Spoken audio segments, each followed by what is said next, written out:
Good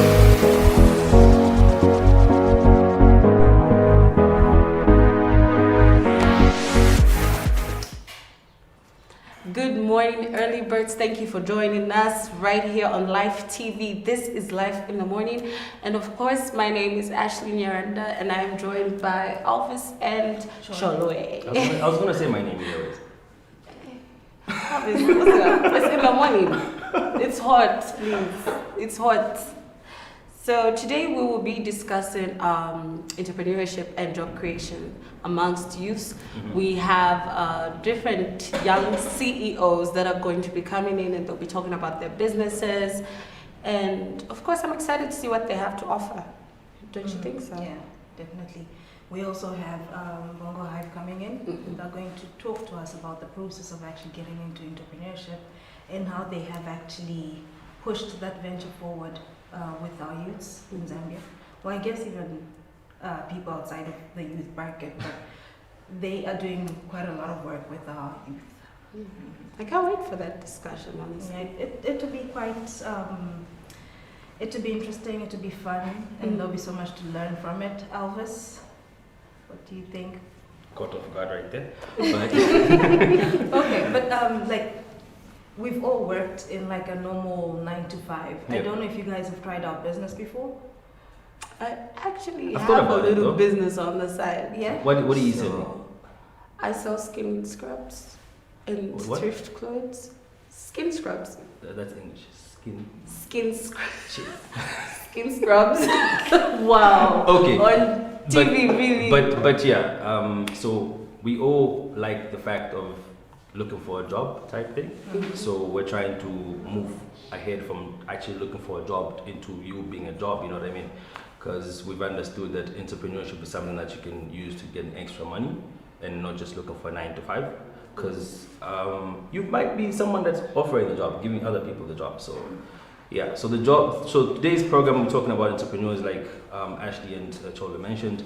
We're trying to appreciate entrepreneurship. We're trying to understand what happens during entrepreneurship, what goes around in your head, how to go around it, the ropes, and different businesses. So out there, you're catching us on Facebook, which is Live TV Zambia, top search under 112. Any comments, suggestions about your entrepreneurship, your business, your ideas? If you know someone that's doing business, you can post Facebook. Let us know what's happening. So let's make this interactive, you know. But is it for everyone? Definitely yes. I just did yes, but for real, yes, it is for everyone. No, I don't. A lot of people assume that it is for everyone. What, entrepreneurship? Yes. No, it's not for everyone. What do you mean? Why? It's the people that are built to work for other people in life. They are leaders and they are followers. No, don't look at it that way. No. It's facts. Okay, so let's okay. So Even in employment, we have leaders. Yeah. No. Listen. Okay. No, let her support herself. Yes, go ahead. Not everyone in life can be a star. Okay, that's why there's Okay. Do you really want to go there? Guys, it's the truth. Not everyone can be a star. I think the point is, the reason I'm saying it's for everyone is because, of course, not everyone can be in front, like doing a managerial job or type thing, exactly. Or basically being the CEO. You could be the owner of a business but be in the background. Mm. There are people like that. Mm. You could be the person financing the business or capital injection type thing, you know what I mean? But you're basically in the background. And this happens a lot of times. I could invest in your business, all right? But you'll be the person seen out there doing the job and saying, this is my business. We could probably earn 50-50, or we could go 60-50, whatever the case. But the point is, you need to understand your stronghold. Are you the person pushing, or are you the one managing from a distance? That's what I said. Follow us. So yes, it is, and it could be for everyone. Guys, I think No. Why are you saying it can be for everyone? Why? Honestly, why? No, it cannot be for everyone. You see, there is the way employment is structured is that you wake up every morning, you have already been given what it is you're supposed to do, your objectives, you know exactly how you're supposed to run with it and everything. And at the end of the month, you know to expect a salary. You are not necessarily pushing to achieve the greater picture. You're playing your part in the greater picture. Yeah. And you find that it's easy to, well, not easy, but it is because I've been in employment for a very long time. Yeah. So for me, it is okay. I know when I get to work, this is what I'm supposed to do. This is A, B, C, D, E, F, G. Whereas when you get into entrepreneurship, which I've also done, you are supposed to think very broadly. Yeah, You are yeah. supposed to know that, okay, today I might not have that salary. True. Today I might not be able to do this, but I need to be able to think about this. I need to be able to think about that and this and this and this at the same time. Yeah. You need to be able to literally play around with it the whole day. And kulibasi ya ile unakomboka pa 5. You do not knock off at 5. As an entrepreneur, you run at whatever time the money is available. It's true. Yeah. Like it is true. When you look for me, I have worked in an office before, and that's not my environment. It's honestly. So you'd rather be. It's not for me. Yeah, there's a lot of people who it's just not It's for. just I can't. So look, you've identified your stronghold. Exactly. So for her, she's not the kind of person who's going to be under someone or maybe doing the 9 to 5. So she wants to manage. You want to manage yourself and be yourself. Yes. So if and you that's look at why it, if you look at it now, what's currently happening in terms of entrepreneurship is that it's now being taken into schools. So now it's being taught at a ground level. yeah. So everyone can have that mindset. If take for example privatization, right? When it first came in, it opened people's minds and say, look, don't just wake up and go to work. You could actually be the person hiring other people. You know what I mean? So now people's minds have changed into waking up and saying, I'm going for work. Now they changed or they're changing. Well, they're changing. It's a process. Because I still know a lot of people who wake up and say, I'm applying for a job. Meanwhile, they are not trying to apply themselves to other facets of life. Because you see, the upbringing now has been, you go to school from 1 to 12. 12, you go to college. College, what are you supposed to do? Look for a job. This is what they tell you, look for a job. But not everyone is thinking, why can't I be the job? Like why can't I be innovative? You know Can what I I mean? just come in for a bit? I have applied for jobs, and I was like, it takes you into this great depression of not getting emails 2,000 back. applications. Exactly. Not being called or anything. You were just going for interview. Masapato ya silache. I just going interview. At some point, you just sit down and say, you know what? I have to be my own I person. have to be my own person. I have to make money. At the end of the day, if we were to look at what we've studied, all of us here, is completely different from what we're doing right now. But life, you have to make things work regardless of your situation. So I believe when someone wakes up and says, okay, you know what, I've got this skill, I've got this talent, and I think that's why they're God-given gifts. If you can, anyway, you hear there's a story. Her story is very funny. She was actually supposed to be a lawyer. So it's just life changes as time goes on. We had a guest a couple of weeks ago, Prudence. Prudence was also the lawyer. She was in school and everything. And then she started singing, and her voice pays her rent. Her voice does this and that. And that's how it is. In life, you need to make a plan. You have to have plan A, B, C, You and have D. to have a plan. Yeah. Like you should can't be able to pivot whenever the situation calls you. because to do it. if we look at these jobs today in Zambia are not stable. True. They're not I stable. think jobs everywhere are not stable. No, truly. You know why I'm saying this? I think this year has basically been an eye-opener for a lot of people. Yeah. We were hit with Corona and a lot of people lost jobs. True. One moment you were going for work and thinking you're the guy. Next moment you're gone. You know what I mean? Regardless of whether or not you're an accountant or a doctor or whatever the case, it just hit us and then now you can't work anymore. So what are you falling back on? So also I think we need to realize that let's look at our circles. Like amongst your friends, like you're saying, we probably studied different things. Let's say, guys, let's sit down and say, okay, what are we good at? What are we doing? Let's all put, if it's, let's say whatever, we put our monies together. What can we start with this money? You know what I mean?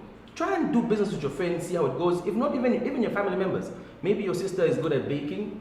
Okay, you're good at baking, but you don't have the capital. Here's the capital. Start. Here's I'll be getting my portion as interest or whatever the case. That's you being an investor as an entrepreneur, and also you're empowering someone. You know what I mean? So let's move from the norm of I'm going to look for a job. You must be good at something. Could be soccer, could be baking, could be sweeping. If you're good at sweeping, you know you're good at cleaning. You could open up a cleaning services company where you sell cleaning. Could be you have those rich aunties that don't want to clean their own homes. Clean their rooms. Auntie, I'll clean your room. Give me 200 kwacha or 300 kwacha. You start off like that. Yeah. So you start small. And let's move from, I'm going to look for a job, or there are no jobs, or I don't have the capital. The capital is in your mind. That's first. Your mindset is money capital. in your mind? It's not only the money that you start with, eh? Exactly. This is my point. Guys, so many people have so many great business ideas, but the money. We Zambians also have the pull me down syndrome. Yes, and as we're talking and you're talking about how we are taught that we're supposed to go to school, get a job, whatnot. There's also a perception. I don't know if it is still very prevalent amongst our people. But if you say, no, this is Sevenzela, or I have like a small business, people tend to look down and you're like, what? You couldn't get a job? Yeah. So there is that also that we tend to also have. It's only recently that I'm seeing a lot of strong, vibrant young people saying, no, I do this, I sell veggies, I am a farmer, I am this, you know. Before it was always, no, I want to be an accountant, I want to be a lawyer, because the perception is that they are more educated, they are better skilled. They'll make it in life, yeah, and they're so better on. based, better place to make it in life. So I guess there's also the aspect of us changing our mindset from, okay, entrepreneurship is for people who are failing to get a job, to entrepreneurship is for people who know what they want in life. Yeah. That is true. I would like to give an example of people from the Copper Belt. I have met a lot of people from the Copper Belt that are not educated but are successful business people. Like, look at even bus conductors. Most of them are not well learned, but at least they know their math. And I think if someone just knows their math and knows their business and knows what they're doing, they will succeed. You can't be good at hair plating and then you want to start doing cakes. You have to look at supply, you have to look at demand. People also forget the factors surrounding a business. And then Zambians. Muleke will some address per 700, 300, please. You know, and you want us to support your business, guys. I was actually thinking you're going to say Muleke in Congo. But Congo, Malone Muleke. I think, you know, the problem also that we have is that when I start a business, or if I start a business, for example, the first people that will come and get things for free are people, my friends. Really? I think we should stop the thing of saying, because you know Elvis, I'll get it for free. Support me. I invested in that business. Because I know Elvis, I'm going to support him. I'm going to buy from him rather than from the next guy. No, exactly. I won't lie. When I started my business, the first people to buy were my friends. Like, did they actually pay? They paid. Okay, that's good. Like, so those are friends that you need. Most of them are from the Copper Belt. Clearly. Copper Belt people who always support their own. Like, even like, no, if we have to pay for the bus, they're putting them on the bus, pay. Just send. Just do your thing. Just do your thing. Just send. So it's a good thing. So it's a good thing you pay, and you pay the exact amount. If I say it's 100 kwacha, pay 100 kwacha. Don't tell me because you know me when I eat kwacha. If you're going to buy from somewhere else, you're going to pay the actual 100 kwacha. Exactly. It doesn't mean because I know you, I'll give you discount. I know you, but you're supporting me and supporting my business. At the end of the day, I might even support you. You know what I mean? It's reciprocal type thing. It goes both ways. Exactly. If you are selling a service, make sure you are selling a service that I want to buy. Don't expect me to support you because it is Elvis. If you come to me selling wish wash type, I'll sell it here. Are you going to buy? It has to be good. See? Hair. I'll start from there. You can't be selling synthetic hair, of course. And then at the price there's always a market for someone. Exactly. Yes, there's a market for someone. Yeah, always. There's always a market for someone. You could buy for your maid, you could buy for your garden boy's wife, you could buy for your neighbor, but you're supporting me, supporting my business. Right? I don't know anyone who wears synthetic wigs. You will find someone today. No. Trust me, you'll find someone. There's always someone for something. No, those ones that shine in the sun when you put lotion. Then But that's you've like seen a them shine. walking around. That's how you know they shine in the sun. With the closures for zips. We'll No. get you one.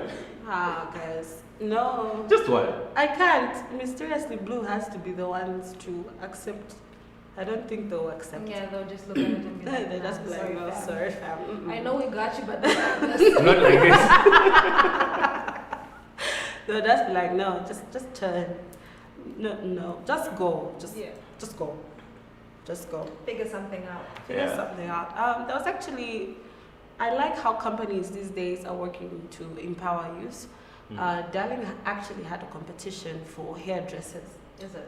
Yeah, so like these were home hairdressers. They were just posting pictures and everything, and they would give them free salon equipment, wigs, hair dryers, you know, just to help For them doing well or just to.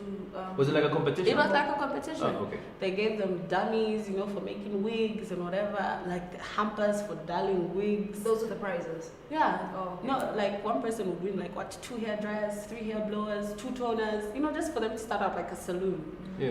And I just think we need more companies to step up like that, where they can help people in one way or another.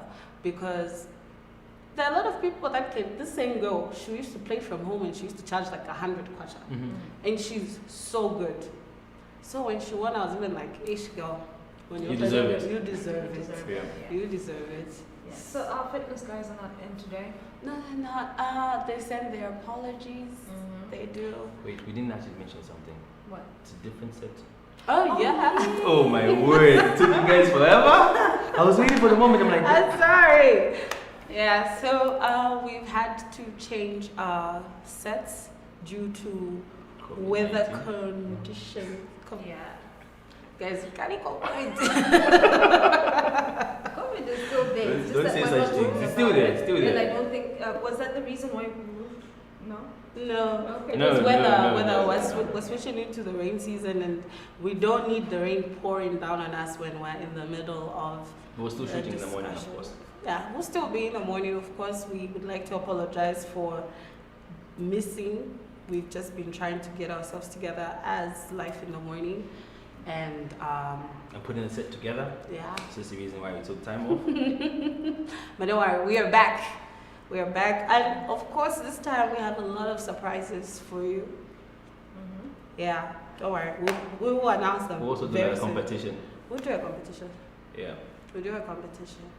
I think a lot of people look up to Fortress and Live TV, so I think we'll find something. I hope you've got what you're promising. That wasn't me. That was. Oh, Ashlee, it wasn't me. I will make a plan. I was quiet. I'll make a plan. Oh, that's why she was quiet. But so. That's what I do. I'm in Yorinda. We make plans. Okay, alright. People from the east. Sapanga plan. Don't worry. I'll see what I can do. Yeah, but it's a nice place. It's different. Cozy, We do not it's have different. the sun in our face. Yeah. We do not have the wind in our eyes and everything. So Are you happy now? Dust. Yes, I'm happy. Oh, Although I did like Why don't you the ask ambience me? outside. No, I'm not gonna ask you. When it was nice and chill. Yeah. I do miss being outside. No, I The didn't Caprice. ask you. I was talking She was to still Choolwe. talking, I though. was talking to Choolwe. The Caprice, Choolwe. No, Cholo, The finish, Caprice. please. The Caprice. What about it? I miss it. You can still go outside, you know. We'll find you. Okay, so I'm thinking Ashlee has to go outside, so we'll probably have to take a break now so that she can get some rest. And so we'll be right back after the break, guys.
basebenza bwanji wami. Chumende sakho na iwe. Pali pako ma 20 apolo ma 5 kwa jari. Amakoino sashinjira kumuzonda makoino sochi songachinjeko kubantu abane ngiyotopwana la 5 hours pamene pano leyo. kamba nani. That is why you need to get an e-token, sir. It is faster and easier. To what? The e-tolling card Balela is a National Road Fund agency card. So all you have to do is just credit it in Dalama and you'll be able to use it but to get Monga Panusu. To avoid the more inconveniences, so you have to start looking for a 20 chocolate cherusha bank. So introducing the electronic toll card. It's easier, faster, and secure. Access the e-toll cards from all toll gates across the country or the agency's head office in Lusaka at only 30 kwacha. This message is brought to you by the National Road Fund Agency, a sustainable road fund.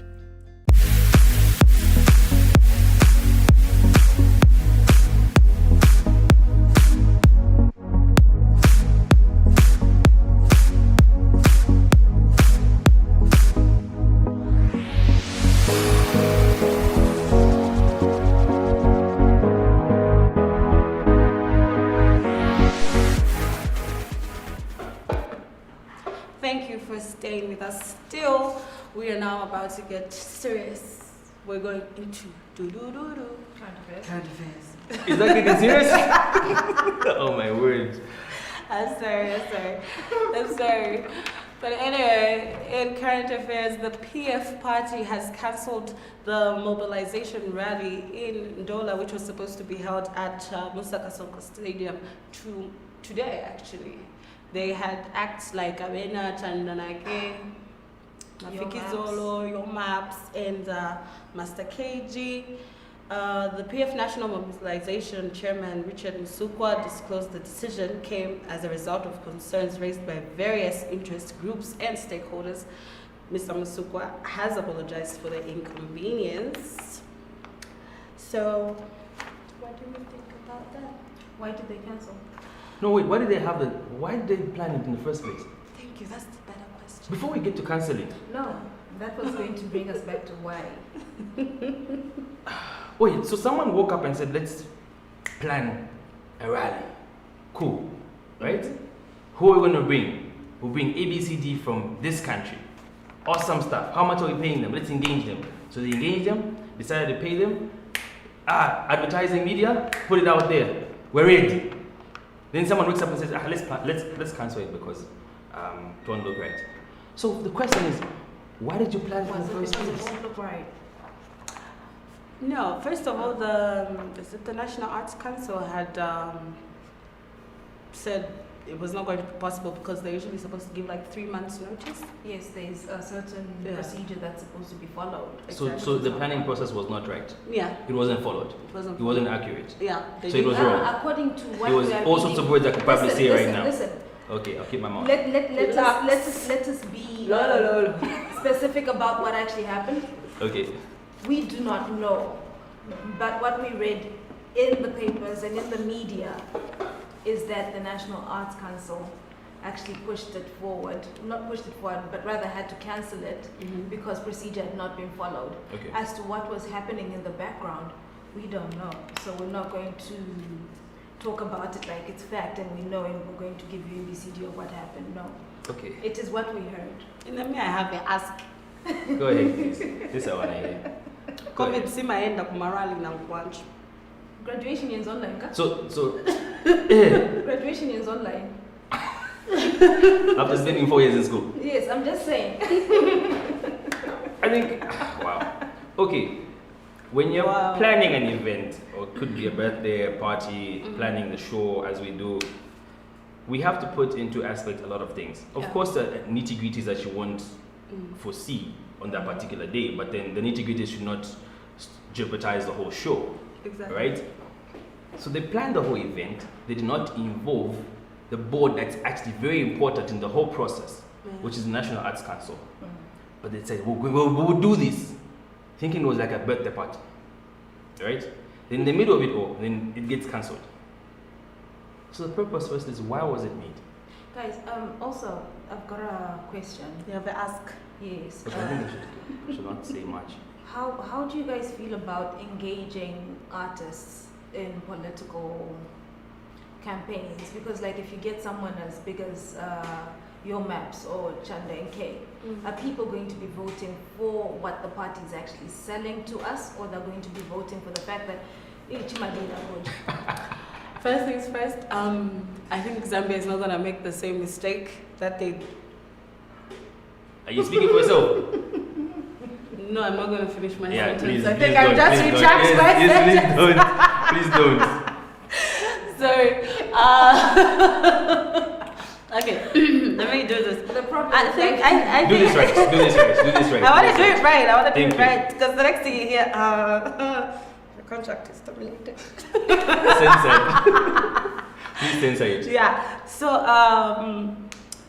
How can I say this? Okay, people have been complaining that We're still talking about the rally, right? yeah. So Yes. people Okay. said that some people actually voted for PF because they had a catchy song. Wait, are we still talking about the whatever. rally? Yeah. Okay. And then, even if they engage Chandanake, I think the country is going through so much right now. No, that no. Okay, wait. I think. Stop right there. we just stop there. We're not talking about. We're the not going rally. to talk about this anymore. Let's- Let's just go forward. Yeah, let's go to the next topic because Okay. we don't want you to receive phone calls. Okay, so in a different story, flipping it up. So father takes child's death to access funeral grant. All right. So in the story, a man of Ndola is on the run for allegedly faking his son's death to access the funeral grant and a coffin from his employer.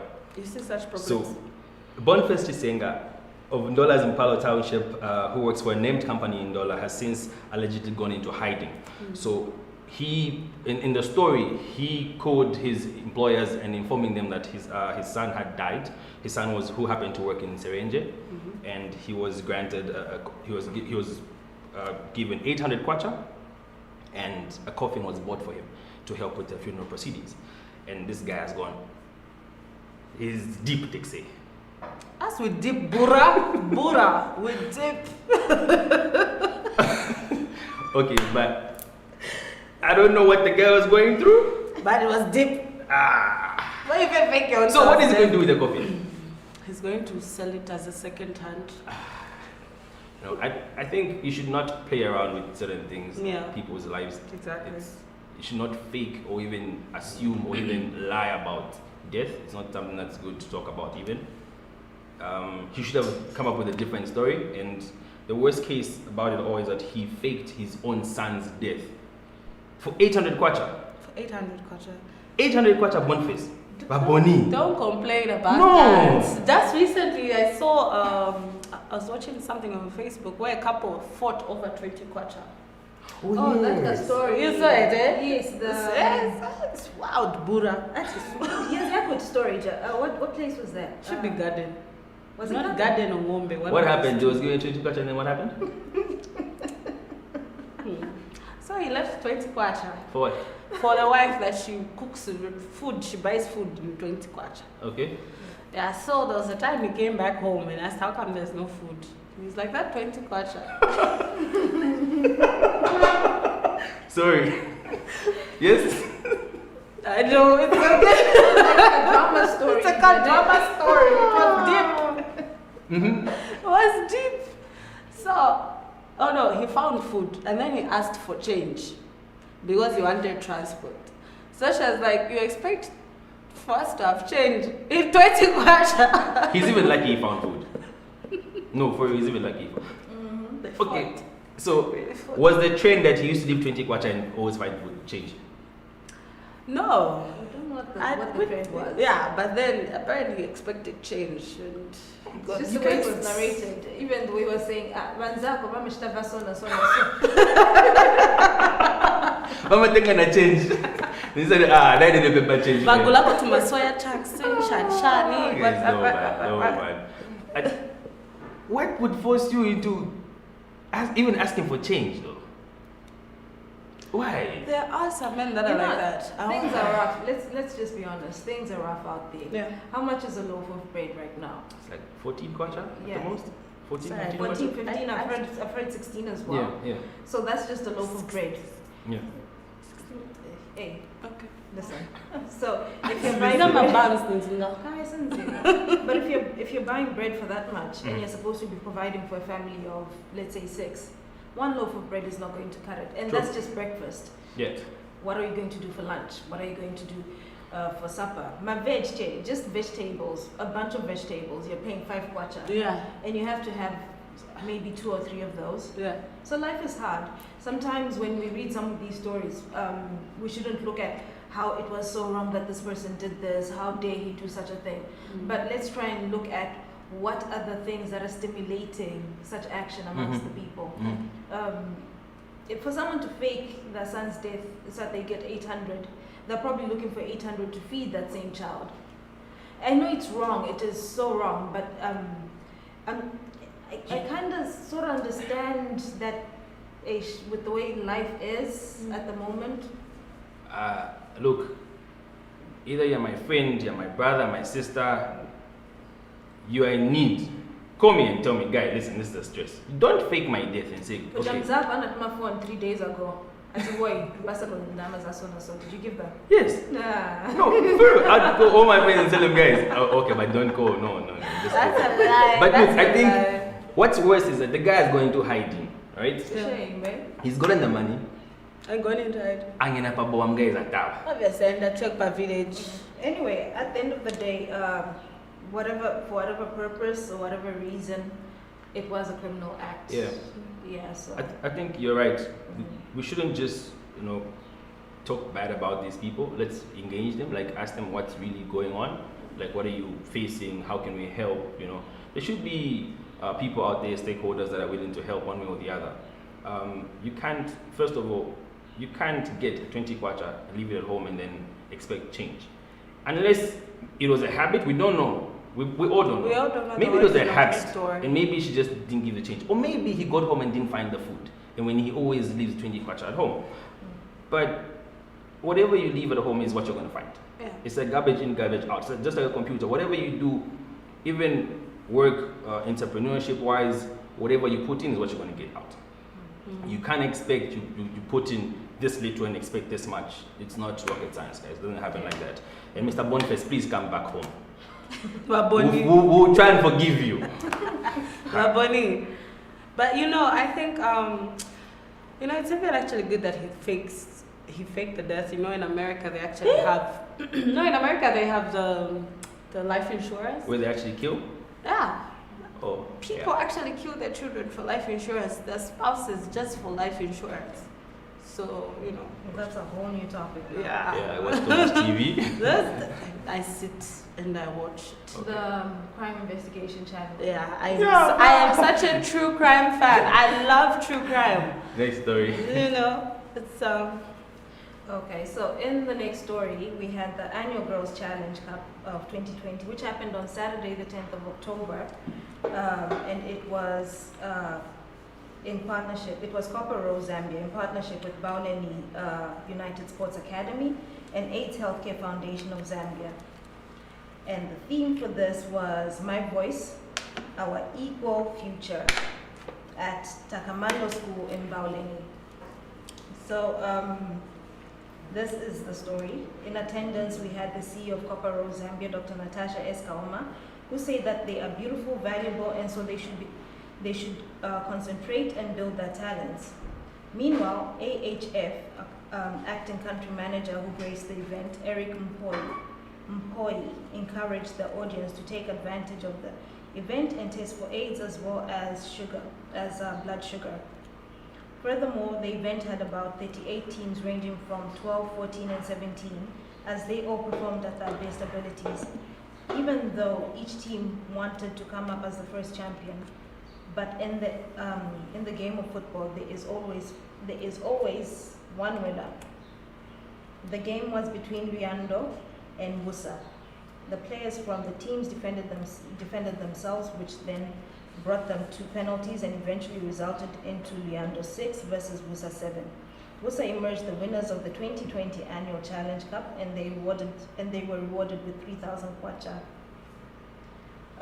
The Annual Girls Challenge is an event that seeks to encourage girls to showcase their talent and skills for football and also enjoy their day because it is only commemorated once in a year.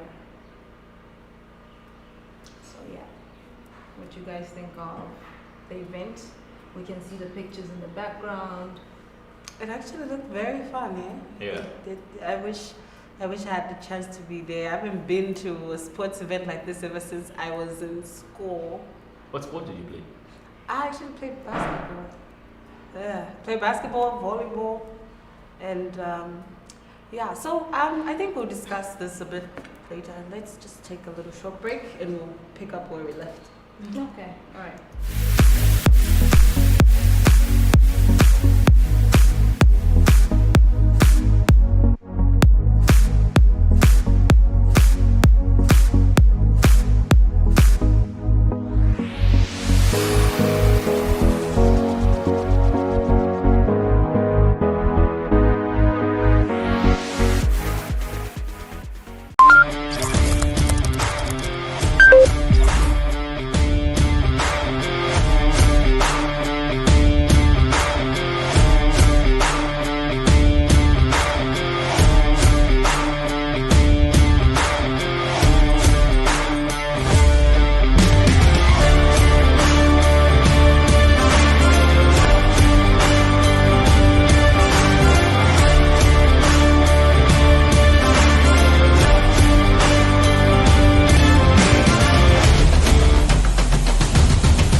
Muli bwanji tati. Bwino masenza bwanji mama.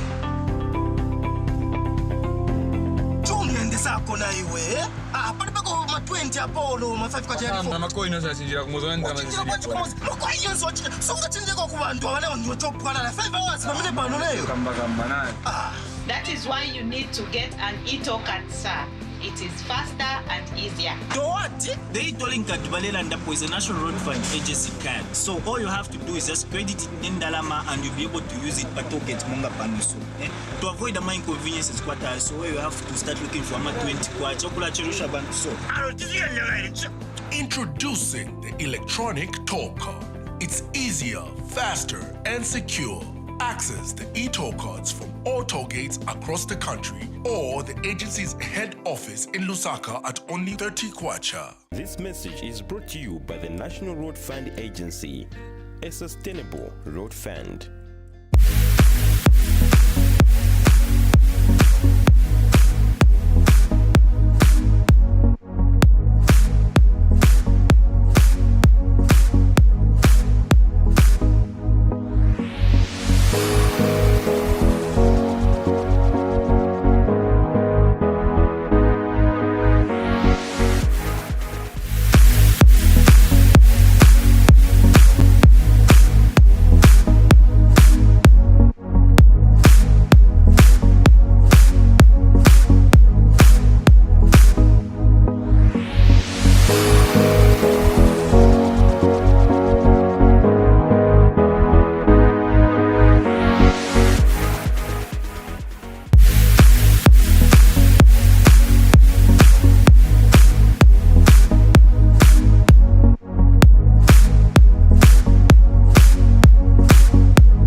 welcome back, Life Family. Thank you for joining us this morning. Today we're talking entrepreneurship and job creation amongst the youth. And in studio with me, I've got Lukonga, right? Yep, Lukonga. Lukonga. Yeah. Sorry about that. And Lukonga is CEO and also, not CEO, Executive Director. Yes, Executive Director. And also one of the co-founders of Bongo Hive. It felt like just the right person to actually have come in and talk to us about entrepreneurship, innovation, and the youth actually getting more into the field of entrepreneurship. He has been with Bongo Hive from inception, and these guys have been working so hard to try and get our youth into a more innovative space, into a space where they're doing more work in entrepreneurship, in technology, and actually trying to compete with the rest of the world and the rest of the market out there. Lukonga, thank you for joining us. Pleasure. And welcome to Life in the Morning. Thank you. Okay, so I have spoken a bit about who you are and what you do. Could you just give us a little more about what Bongo Hive is? All right, so we've been around for about 9 years now, close to 10. And we work with great minds building viable solutions that change the world. So primarily, we run programs and different workshops that help people to either come up with ideas or to grow their businesses or to get to a point where they have real impact on societies because of the business or innovation that they come up with. And so over the past 9 years, we've been able to reach quite a number of entrepreneurs. We have reached over 1,300 enterprises. Okay? And we've had over 8,500 people come through our space and also our different programs and events. And also, in terms of geographic reach, we've also been able to reach over 4 countries right now where our programs are running. And it's great that, because of COVID, we have even more entrepreneurs because our programs are now online. So we have people, accessing our programs from places like Kenya, the US, the UK. So that's lovely. That's really great. Yeah. Okay. So with the 4 countries that you're working in, is this as Bongo Hive or it's in partnership with other companies in those countries? So what you notice with a lot of the work that we are doing is we partner with various institutions, and our work in the region involves us working with other hubs who are physically present in these other countries. But the power of partnerships is really important in this space. You can't really do a lot unless you partner with other institutions. Yeah. Okay. I was going through the Bongo Hive page, and I noticed not only do you have quite a lot of big players amongst your partner list, but you've also been graced by the presence of the likes of even royalty. Prince Harry came through, and then you have big partnerships with big parastatals here in Zambia like Zector. Yeah. You have won awards, and so much has been going on with Bongo Hive in terms of growth. What for you is the one thing that you have seen that has shown you that we are actually leaning in on the movement towards entrepreneurship as Zambians? So when we look at what's happened the past 10 years, right? So we started 10 years ago, and you actually, didn't have. It was in Olympia, right? Yeah, so we're not so far away from the office right now.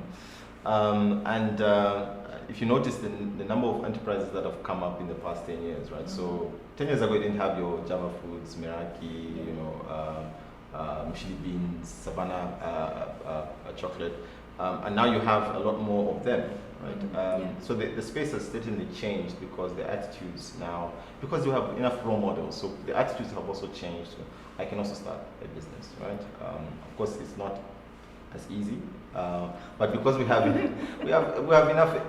a lot of examples. There's still not enough examples, but the attitudes certainly have changed, and we are seeing many more young people taking risks. And our role within this whole framework is try to reduce those barriers to entry, right? If people want to start businesses, how can we help them start the businesses? And so the programs that we run are at various stages, and they're necessary because when people have business ideas, where do they go? When they have an existing business and they want to grow, where do they go? So we always ask ourselves those questions, and over the years, the programs that we have set up and the partnerships we've set up are important in filling, or at least filling those gaps that exist in what we'd like to call the startup ecosystem. And by working with local and global organizations, we ensure that we are not only reaching more people, but also that the programs have the right depth, because if you have one of the top law firms providing pro bono legal advice to the startups, that's something that that is priceless. Yeah, you can't even afford it even if you were to make enough money as a startup. So what we're trying to do by bringing in all these partnerships is to increase the depth of the programs. That way, you have access to things that on normal occasions you wouldn't have access to, but through Bongo Hive and our partners, we're able to provide those services to you as a fledgling entrepreneur. Okay. Yeah. So in terms of resources that I would find available, would you be able to tell me just briefly the sort of resource that I could actually access if I came to you as an entrepreneur and I've got a project? What kind of assistance would you be able to give me? I know you have said you've got programs that help, and then you gave the legal pro bono type arrangement going on, but there's also a lot of other resources that an entrepreneur needs. What are the basics that you actually offer to a person? So we have a number of programs at different stages. I like to call it pre-program and within the program and post-program. Yeah. And pre-program, when you go on our website and our social media platforms, you'll find us running a lot of webinars, a lot of events where people can access a lot of these interesting content that's relevant for businesses. And so even before you come to Bongo Hive and attend a program, you can still have access to a number of opportunities that are available. So we have a newsletter that we send out every Monday, lots of information in there. We have webinars that we run almost every week. And so we're very consistent in providing information and knowledge to people, whether or not they are in our programs. Once they get into our programs, we have a number of programs that are really important at various stages. So we have, interesting program for Spark for kids. During school holidays, they can learn, how to work in the tech space, and they're working with the programming environments, and they're able to program some games. That's really important. Fast forward that to get into university, we have a program called Bongo Hive X, which basically targets students, and we're able to introduce certain programs there that are important in helping students become critical thinkers and look at opportunities in the market and problems as potential business opportunities. And then when you're starting a business and you're growing your business, we have various pre-accelerator and accelerator programs. And basically, you can apply. It's quite competitive, but you apply. In some cases, you have to pay as well for a program. In some cases, we subsidize the programs. But when you apply and submit your idea, and you're able to convince us that this is something that is worth supporting, when you get into our programs, we run them for a specific time period. And we have so many options, and that's why I'm sort of giving general picture here. But you can then apply and get into our programs for a specific period of time. And in that period of time, we're able to provide different experts to you, and different ways of supporting you. And by the time you graduate, you enter what we call our community. So we have virtual environments where you can then have access to different types of mentors and other entrepreneurs that have been through our programs. That way the learning is not restricted to what we as Bongo Hive can provide to you, but we are also providing access to what you term as the startup ecosystem, where you have access to other entrepreneurs, other mentors, other organizations. Basically, your network is your net worth. Exactly. So that's really important in understanding that we support entrepreneurs at different stages, and we are able to provide different support mechanisms, not directly related to you being physically in the physical space, but even after you leave Bongo Hive, you still have access to the network, and that is pretty important to the work that we do. Yeah. You mentioned two things that actually caught my attention as you were speaking just now. Firstly, you talked about children and how they are getting into more of these programs through you. I was actually going to ask you a question in relation to that. I'd wanted to find out if you feel we need to introduce more of such innovative programs in schools. You offer coding at Bongo Hive for children. I don't know if that is something that is offered in schools.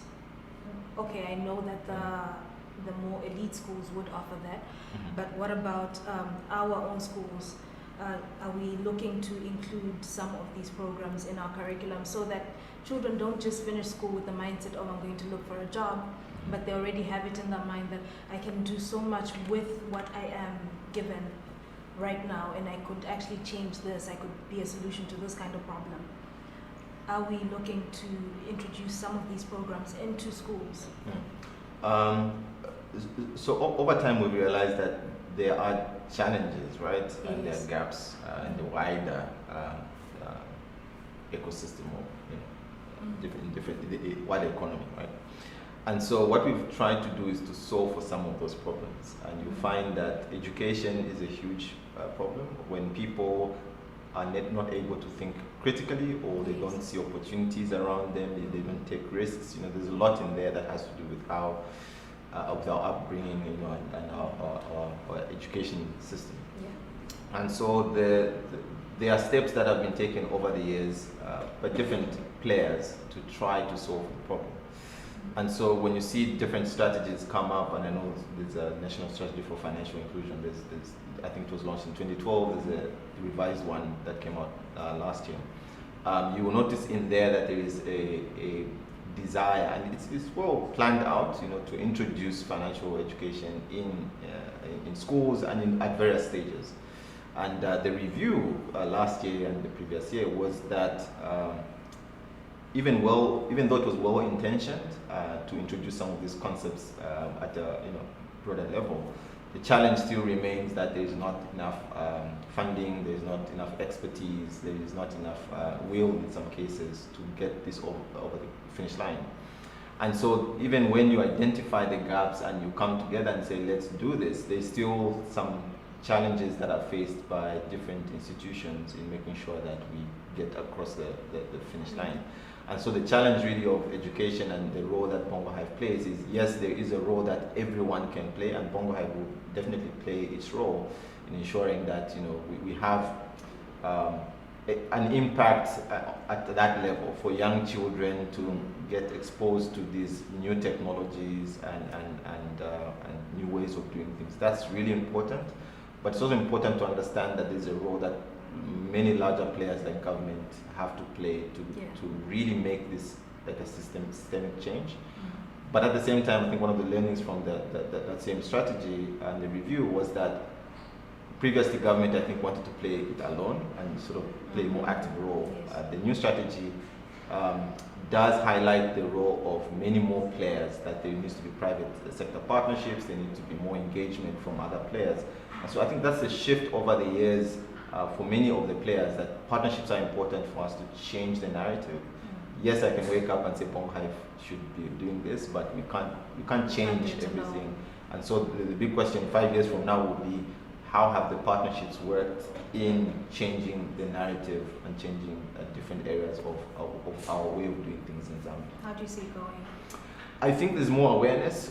Some of, like you mentioned, some of the partnerships that we have, particularly with government players, over the years have changed. I think there's much more awareness that we can play a role as well, but we can play a better role together.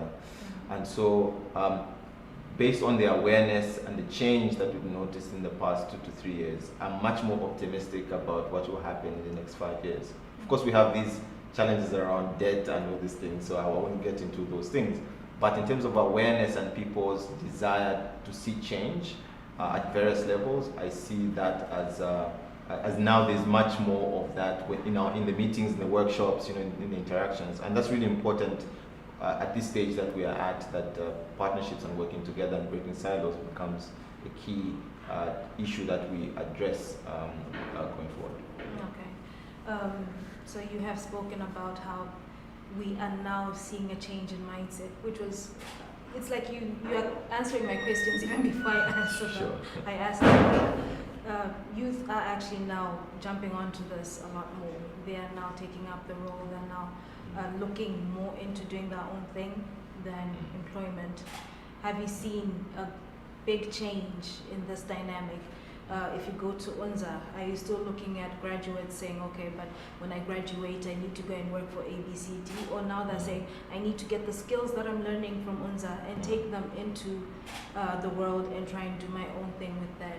Are you seeing any of that? Do they come to you in numbers and say, okay, Bongo Hive, could we have a seminar at UNZA where you're going to talk to us about ABCD and how we can actually have our little startups incubated within your facility and you guide us through it? We've interacted with institutions of higher learning or higher institutions of learning for a while now, and our learnings from there. There are various ways of addressing this problem. There's of course top down. You expect that the vice chancellor or people at the top will somehow create that environment.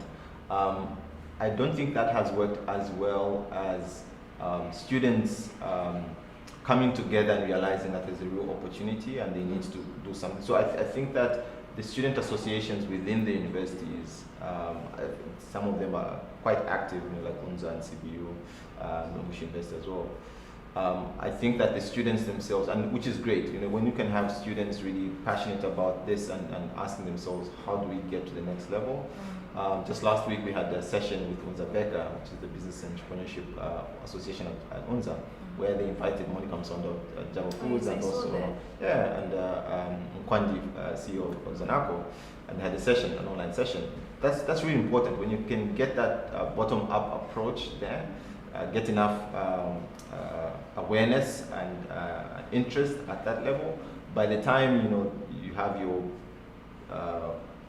management of the university realizing that they need to do something, they're already running. Yeah, they're already running, as opposed to at that level, high level, trying to push for some of these things and not getting the acceptance from the students. So I like that students are much more active now in creating the spaces where the learning can happen. But also we need management of universities to recognize this and create more formal ways of supporting entrepreneurs within universities. And that goes beyond teaching people or introducing entrepreneurship courses within universities. That's one way, and I think it's working effectively in that it's embedded in the learning itself. But the next stage, I feel, is when you can, in a way, allow students to become entrepreneurs and still be deemed as successful. Right now, you can start a business. If you fail the exam, you failed, right? Yeah. But if there's a way in which the learning and the experimentation that you're going through or starting the business, if it can somehow become like credits, right? For your course. Make it very deliberate. Exactly. That way it's incentivized. That way when lecturers are supporting you in your quest to become an entrepreneur, even for them, it's an incentivized process. Right now you can, do whatever you want, start a business, but that has got nothing to do. Yeah, no one. In fact, it's a much greater risk, because then you may not have time to study, you may not have time to do all these things. So in a way, creating more formal recognition of entrepreneurship efforts within the universities is important to get to the next level. That way you're not just learning when you decide you want to start a business, but that there is a way. And there are simple examples in other universities which are of course much more ahead, where lecturers become investors, they become mentors of the startups. That's really important. Of course, it's very far away from where we are now, but we can see that as an example for us in where we need to be in order to unlock the potential that is there, especially among students. And there's a lot. There is a lot. Yeah, there's definitely a lot. And I love that for students, that you can be doing different things, whether it's selling clothes to your friends, whether it's selling food or things like that. Those are the things that, as you are learning at that age, by the time you're running a Bongo Hive, you're running a business, you already understand how to sell, you already understand how to manage money. And that's really important then at that level to experiment, fail and do all these things, so that when you enter the job market, you're a better employee. When you start your business, you have a higher chance of succeeding. And it's funny because we actually did mention this with my co-host. We talked about it laughing, but when you look at business in the Zambian context, especially the fact that we call it, first of all, we call it tamanga. Yeah. There is a difference between serious entrepreneurship and taking your chances whenever you see an opportunity. But if you basically say to someone, oh no, I'm not employed, I am doing my own thing, there's still a perception within our society that, oh, Anakangiwa couldn't get a job, so now they're trying to piece their life together doing ABCD. It's not really taken seriously, and like you said, if our universities actually looked at it and said, okay, there's a point credit system towards you earning something more valuable whilst you're doing this business, people will take it a little more seriously. And I think that is something that we need to look at a little more seriously. Stop looking down on it. You know, you could have a small business selling biscuits today or baking cakes. Tomorrow it's going to be a big bakery that is supplying half the country with bread. Yeah. Who knows? Yeah. So it's important for people to see it as a multi-stage process, right? We're not saying start a business, go fundraise, get an investor, and go running. But it's important that we look at it at all these stages. That when you are a student, when you are a young person, kid, for example, there are all these factors that are important at all these levels, such that when you are 25, 30, 35, and you are talking about how people become entrepreneurs when they are employed, it's also important to focus on that there is there's also some level of success that can be guaranteed when you have worked for someone else and then you come up with a business and you move to your own business. So we should be encouraging experimentation, failure, and getting into business at all stages. It doesn't have to be when you don't have anything to do, then become an entrepreneur. But also when you have options, when you have the resource, why not start a business? It's important, and it's been demonstrated that those that have particular work experience also succeed quite a bit when they start their own businesses. Okay. In terms of resources, financial resources, that sometimes tends to be a big barrier for a lot of people who want to get into business. Do you help people find funding for their projects? Because you talked about how you have to vet them first, see if they're viable. So if a project is viable, do you then proceed to not just give resources in terms of intellectual material, but also funding to push the business forward? So again, it's important to see the funding aspect as also multi-stage, right? So and people love to come to Bongo Hive and say, I want money for my startup, right, or my business. When you ask them how much, obviously they'll say $500,000, $1 million. But even for funding, you have to recognize that there are different ways that you can fundraise and the different funding mechanisms that are relevant for you. For some businesses, borrowing makes sense, right? For some businesses, you have to start using your own money, bootstrap, demonstrate, that there is some traction, demonstrate that you are able to make progress in your business. Then you will be able to attract, angels and others. Then as you grow your business, you'll be able to demonstrate to even more bigger funders, right? That you can run a scalable business. And so there are different ways, of course, of starting a business and using different forms of finance. But it's important in our context to understand that not everyone is there's not money waiting out there for just any idea. And that's why the processes that we've created at Bongo Hive are those that award the most promising ideas. So yes, you will be 10 of you, but there'll probably be 3 what you would call seed investments at the end. And that's really important so that you can gain enough traction and demonstrate that you are really a cut above the rest. And when you are able to demonstrate that, usually there is some form of financial incentive at the end. As we work with different partners, we're able to provide those seed grants. But it's important to recognize that they are all competitive processes. And also at the extreme end, we have big businesses, not big businesses, but businesses that have demonstrated a lot of potential. They have grown in the market, and for them, sometimes it just involves introducing them to an investor. And we've seen that quite recently. We introduced one of the local startups, to an investor outside the country, and they were able to get a few $1 million from that interaction. So at various stages, there are ways in which you can get the funding that is needed, but it's also important to recognize that you can't just move from 0 to a million, right? Yes, There are various stages, and people need to explore these different options as they strive to grow their business and get bigger. So I don't walk into Bongo Hive and say, I want 5 million. I walk into Bongo Hive and say, I've got an idea, and I'm going to stick it out with you for the next year, the next 2 years, and we're going to build this idea and see where it goes from there.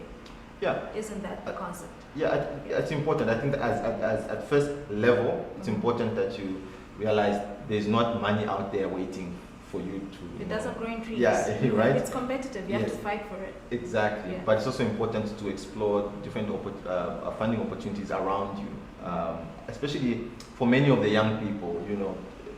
Gain a level of trust that your friends can buy from you, can give you a bit of money. Your family can lend you that first 5 pin or 10 pin. It starts from there. When you can sell small things, you can gain the trust of people around you. Then as you are growing your business, by the time you get to Bongo Hive, you're able to tell us, you know what, I've sold so much, I make so much per month, how can you help me get to the next level? That's a much better discussion to have than I have an idea, I need $50,000. Yeah, exactly, right? So it's all about context and understanding the different stages, but definitely people who work hard and connect into the Bongo Hive network and unlock a lot of opportunities because they work hard and they're able to demonstrate impact. Yeah. Thank you for that clarification. You put the work in before you can get the money, before you can get the resources from Bongo Hive. Also, another thing that we talked about with my co-host was that entrepreneurship is not for everyone. And I was saying no, it's not for everyone, but I was being challenged where there was someone else was saying no, anyone can do it. I know this is not based on a scientific fact or anything, but what's your opinion on it? How do you think people should go about this whole, is it for everyone, is it not for everyone type of discussion? Good question. I always ask the question, why are we trying to put everyone into one pot? We're all looking for jobs. right. So you can't say everyone should be an entrepreneur or everyone shouldn't be an entrepreneur. But I think that for people that decide that they want to get into a particular space, I always believe that they should do the best that they should be the best that they can be. So if you want to work for a big company, you want to earn that money, be the best employee, right? If you want to be an entrepreneur, be the best entrepreneur that you can ever be. But don't be undecided about what you want to be. For me, that's really where I find where I don't agree with people. That there are people that want to be entrepreneurs. Let's support them. Let's create that environment that enables people to succeed. And if they want to be the best employees as well, let's create the environments within our institutions, our companies, that enables our employees to be the very best that they can be. And you do support employees, if I'm not mistaken. Exactly. We have resources for them as well. Yeah, exactly. And we work with different corporates as well in helping them to be innovative. And even within Bongo Hive, some of our staff run businesses. So it's important that we're able to provide the options that are necessary for people to succeed in what they want to be. Yeah. Okay. Another aspect that I wanted to ask you about, Bongo Hive does not only deal with, we have talked so much about entrepreneurship, but we have not talked about the fact that it is an innovation and technology hub. And then next week you'll be having a seminar. It's next week if I'm right. I'm trying to remember which one because we have a lot of events. Let me pull it out, yeah. But basically you'll be talking about innovation and technology in business. I have it right here. Just give me a minute. Sure. Yeah. I would like for you to also talk a little bit about what exactly it is that an innovation hub and an innovation technology hub does. The world is becoming very digitized, and we are learning a lot that we cannot necessarily look at business as trading, just basic trading, where you're buying an orange from me and I'm paying for it with cash, but there's a lot more going on. It is a global platform. It's all very international now. I could be doing business with someone in China. Bongo Hive is leading in my little circle that I know, is leading the way in terms of digitizing a lot of these platforms for people, understanding how to get to a place where you can do that. Could you please just talk a little bit about that? Oh, this is the EdTech. Oh yeah, okay, yeah. great. This is the one that I know is coming on next week. Yes, so we, particularly for that, we've been running a program with Ingenie, which is a South African education EdTech incubator. They support EdTech initiatives. And we've been running a program here that supports EdTech entrepreneurs, so entrepreneurs exploring opportunities in education using technology. And we do have events time and again where we are focusing on EdTech and trying to help entrepreneurs to see opportunities in that space.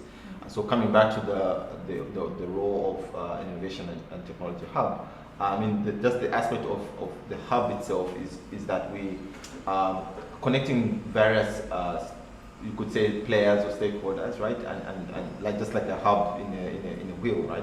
So the point is that Bongo Hive provides access to all these things that are necessary for entrepreneurs to succeed. And technology is also an important aspect of that because as much as it is cross-cutting, it is quite relevant to businesses right now for them to become profitable, for them to scale, to reduce inefficiencies. And so the focus on technology is not only there because of the background of the founders of the organization, but also it's quite relevant in the times that we are in. And so we have a big focus on technology. It's pretty important right now for where we are now. And also that for the businesses themselves, they need to have the skills and the platforms, the technology that enables them to succeed in their businesses. Okay. Lukonga, thank you so much for coming through and enlightening us a bit about what is available to us at Bongo Hive, what is available to the general youth out there, and how we can actually get resources from you, understand how we can build ourselves through you. I hope people have gotten something from this and we've learned a bit about the entrepreneurship journey and also just building yourself as a person, because they do not just look at entrepreneurs, but general public, corporates as well. Thank you for coming through and thank you for listening. Hope to see you some other time soon where we can now talk about my business. Yeah, sure. I mean, happy to be here, happy to come back here again. Yeah. Thank you. Thank you. Viewers, we're going into a break. After the break, we'll be looking at one of our entrepreneurs and looking at what they are doing in their journey as an entrepreneur. We'll be right back. Thank you.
That is why you need to get an e-token, sir.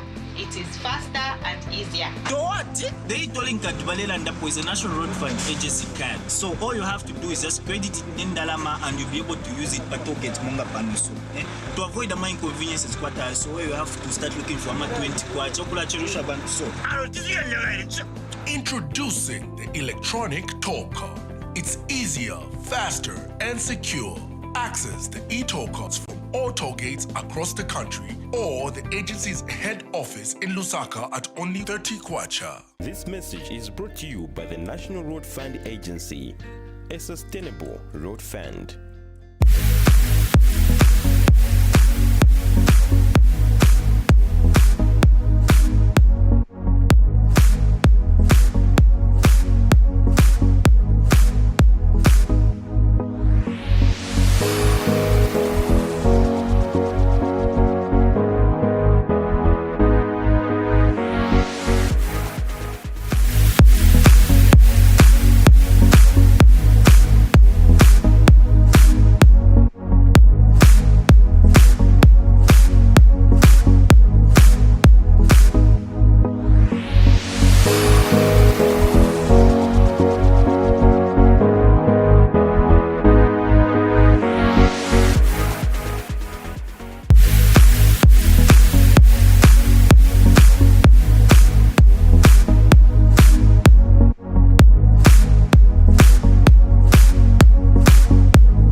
Anyway, welcome back. That was Bongo Hive telling us more about entrepreneurship, how they welcome entrepreneurs and how they help entrepreneurs get out there in the major space, make your money, grow your business, and you know.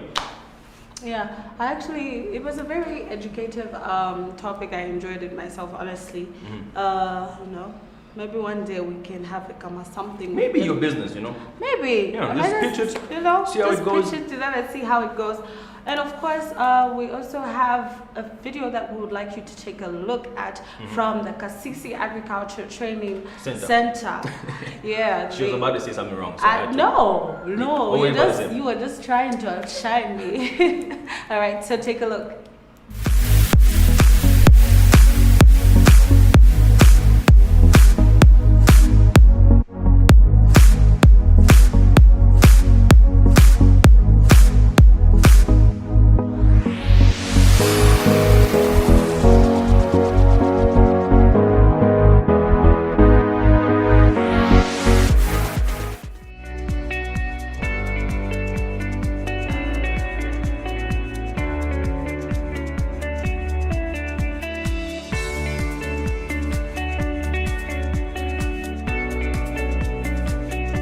Kasisi Agricultural Training Center is a faith-based agricultural center which was established in 1974 by Society of Jesus, the Jesuits, under the Roman Catholic Church.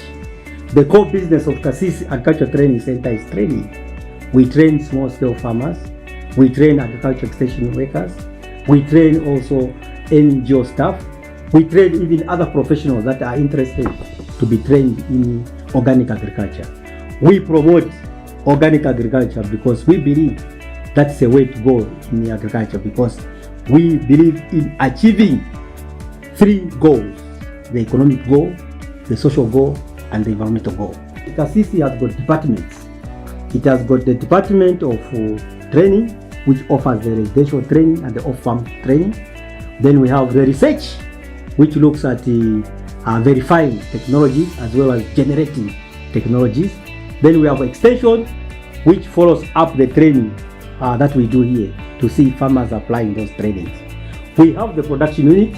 The production unit doubles three things. The first thing is to demonstrate organic agriculture as a commercial venture or as a small-scale venture. Then the second thing is acts as a teaching aid for the training that come to Kasisi. And then the third thing is that it generates income for us to be able to implement what we are doing as Kasisi.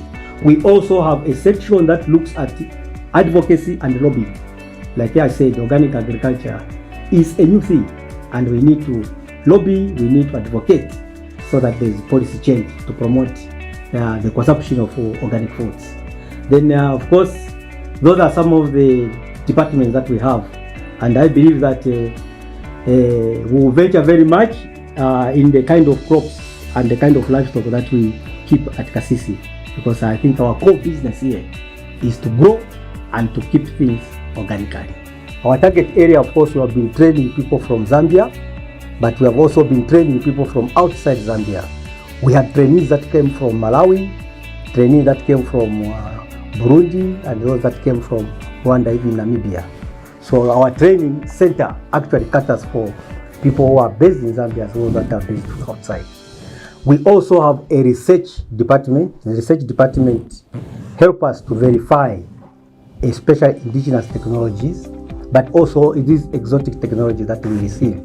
But it's also key in generating technologies. You know, at Kasisi, there are certain technologies that we generate and we apply them to see if it works under Zambian context. We have an extension department, which is key, of course, in following up the kind of training that we offer. So our extension team is able to carry out on-farm visits to see if the farmers that have been trained from here are applying the knowledge and skills that have been offered. And we also have a lobbying and advocacy where we educate, train, and even sensitize on what we are doing. Especially, as you are aware, Kasisi Agricultural Training Center is one of the key institutions that is advocating for organic agriculture, and that is actually one of our key elements, because the products that we produce here are produced organically. And of course, we also have what we call a production unit. Our production unit does three things. The first one is that we want to demonstrate that organic agriculture can be done commercially, but it can also be done by a small-scale farmer. The second one is that we are also using it as a teaching aid for the people that come here to be trained. So we are able to take them to our production unit to see if they can learn how to grow crops organically. We are now harvesting the oat. I'm sure you have seen the product, the final product at the offices. So we have roughly about 10 hectares this side and then 25 hectares on the other side. So in total that's 35 hectares under oat production. We are organic producing institution. We have been doing organic since 91, and these fields that you are seeing here, from their inception, we have never used any chemical fertilizers. We make our own compost that we apply in the field. We make our own biofertilizer, that's liquid fertilizer, that we apply to the crop when it's growing in the field. So most of the operations and the material that are used in these fields are on farm. We do not throw anything. When we harvest, the crop residue is turned into composting. We have a composting site where we are doing commercial compost production. And when the compost is ready, it's applied in the field. So basically that's what we are doing. What we see that we are competing with other foods that are coming from outside. And for us to really meet the demand of what our clientele demand, it becomes very difficult. That's why I think we need an advocacy strategy. We need to lobby because we need policy that can support the consumption of organic food. But what we see that because people are demanding nutritious and healthy food, we are seeing people demanding more for our products because of the association of some of those foods in terms of health that it brings. So one of the benefits of organic food is that you are able to meet the nutrition that you require, and the other one is that it has put some health aspect because it's nutritious and it's also in terms of food safety, it's very safe to eat. In terms of environment, it actually sustains the environment because we are able to maintain the biodiversity in the environment. You are not destroying the insect, you are not destroying the soil, and at the same time you are sustaining also the yields. Because you are not like in the conventional system where you want to increase yields, but those yields cannot be sustained. And the consequences of using chemical fertilizer just to increase yields is that you cannot sustain those yields. And the negative part is that the soil will be actually destroyed because it will not be able to give the yields that we require at least as the years come. We get excited when we see school leavers coming up to Kasisi Agriculture Training Center looking to be trained so that they can run their own farms, not to be employed. That way I think we are seeing a situation where our cry for organic agriculture can be taken up at that tender age. Very good course and investment. The time we were in college, we were told the only person that can buy a brand new Land Cruiser is a farmer. Because let's say a pig gives you 15 piglets, and out of one piglet it gives you 24,000, and you multiply it by that, and you have more than 10 pigs. That's a lot of profit getting from it. And I think considering agriculture as a business, it's very profitable and easy and sustainable as well, and healthy depending on how you take it. As the years go by, what I see myself is that we need to have policy in place that will be able to talk about organic fertilizer production, that will reduce much of the money which the country is spending in terms of importing chemical fertilizer. In the year to come, we need to see a situation where a farmer is able to plant his own agricultural crop because he has all the inputs on his farm. In the year to come, we'd like to see a situation where people start demanding more of organic food because they have realized they are more nutritious and they are more healthy. In the year to come, we'd like to see where some of these things that we are talking about now are being taught in schools, starting from primary school, secondary school, tertiary, and up to university. And in the year to come, we'd like to see those who have been taught as farmers growing things organically as commercial farmers or as small-scale farmers. That would be a very good scenario to see. But all this demands a lot of factors that need to be in play. Policy being one of the key elements, and also the change of attitude of our people. You know, attitude change takes long, mindset takes long, so we feel like having partners like you will be able maybe to create awareness that people will be able to appreciate what we are talking about.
And we are back.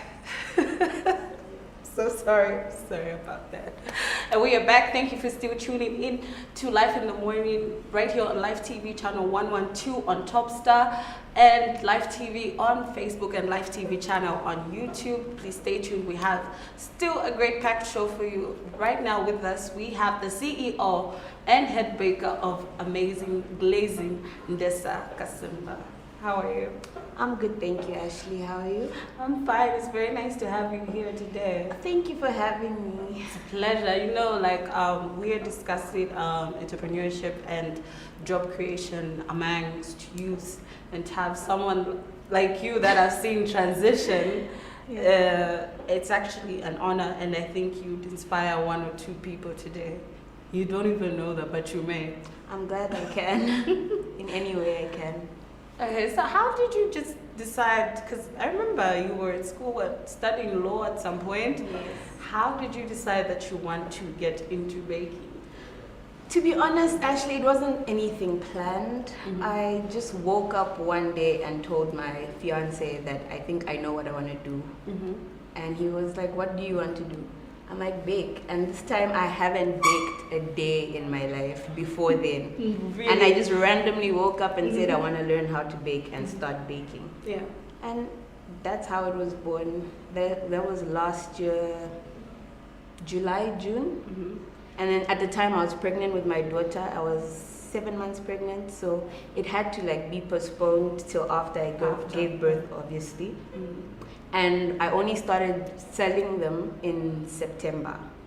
That was after she turned a month old. So basically, yeah.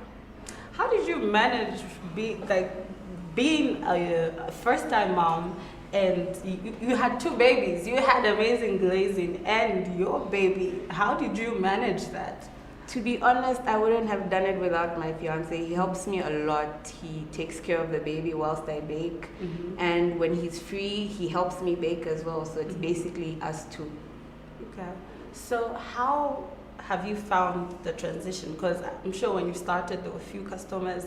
Have you grown your baking, kitchen? Do you have help from other people, or you're still baking alone? Actually, right now I'm still baking alone. It's quite hectic, but I mean, I'm blessed to have these customers, so I'm not complaining at all.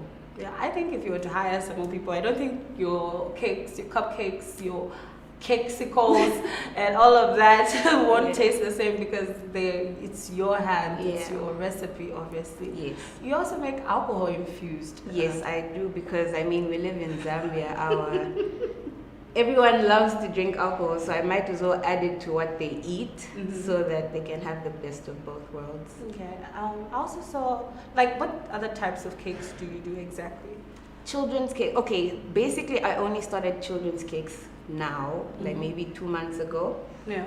My first cake was my sister-in-law's cake, and it was something that I had never done before. So I just took the challenge upon myself, because if I don't challenge myself, I won't grow, isn't it? Exactly. So yeah, basically I do children's cakes, everything except wedding cakes. I haven't started wedding cakes yet. I'm still trying to perfect my skill before I can start cakes, wedding cakes. But basically everything else I do. So for people who don't eat certain foods, do you have special requests for cakes? People gluten-free, no sugar. Yes, I have started gluten-free now, and I do diabetic cakes. So those are sugar-free. They have no sugar at all. They have substitutes that I use, and mostly fruit cakes. So basically I try to cater for everyone. Isn't your daughter always trying to grab one She cupcake is, or something? I try not to let her eat too much, because I don't want her teeth to rot. They're just growing. I know. So I try to avoid as much as possible. But what was your biggest challenge when you started Amazing Glazing? It was, I think, trying to cater for everyone, because there were some designs that I knew I probably shouldn't take on because of how difficult and complex they are, but I tried my best to do everything. So yeah, there's that. And now with Zesco's load shedding, that's my major one, because obviously I'm still starting out and I don't have all the material that I need. So right now I'm basically leaning onto Zesco's predictability, which is 0. No, I'm sure very soon with business booms, you will not have that problem anymore. Definitely. And so what advice would you give to someone who would want to venture in this type of business? I would tell you to be strong. It's not always easy. I know a lot of people think baking is easy. You just follow a recipe and all of that, but there is a lot that goes into baking. So be strong, persevere, don't give up, don't be afraid to try new things, and always try to incorporate your own recipes into your goods. I really wish you had brought some of your cakes. I'm sure, like, you know, the viewers have seen the pictures that we showed earlier on of your cakes and your cupcakes, and you're now making cakesicles. Yes, cakesicles. Those are quite famous now. What exactly are cakesicles?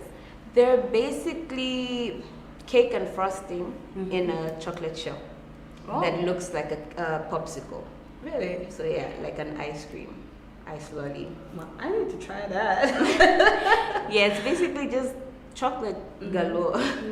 So yeah, but it's really... So you can freeze it? Yes, you can freeze it. You can keep it. If it's not too hot, you can keep it out for 2 to 3 days. And it still tastes as fresh. I'm like, sorry. I'm actually picturing just biting into one. That would be so amazing. Plus this heat. Like, is there any type of new product again, like the cakesicle, anything similar to it? Yeah, there is a mousse. I know not a lot of people eat mousse. There's mousse and I love mousse. Brownies. I like to incorporate different ingredients into my brownies, like cinnamon. I make some with chili and some with caramel. Yeah, just to cater for everyone. No.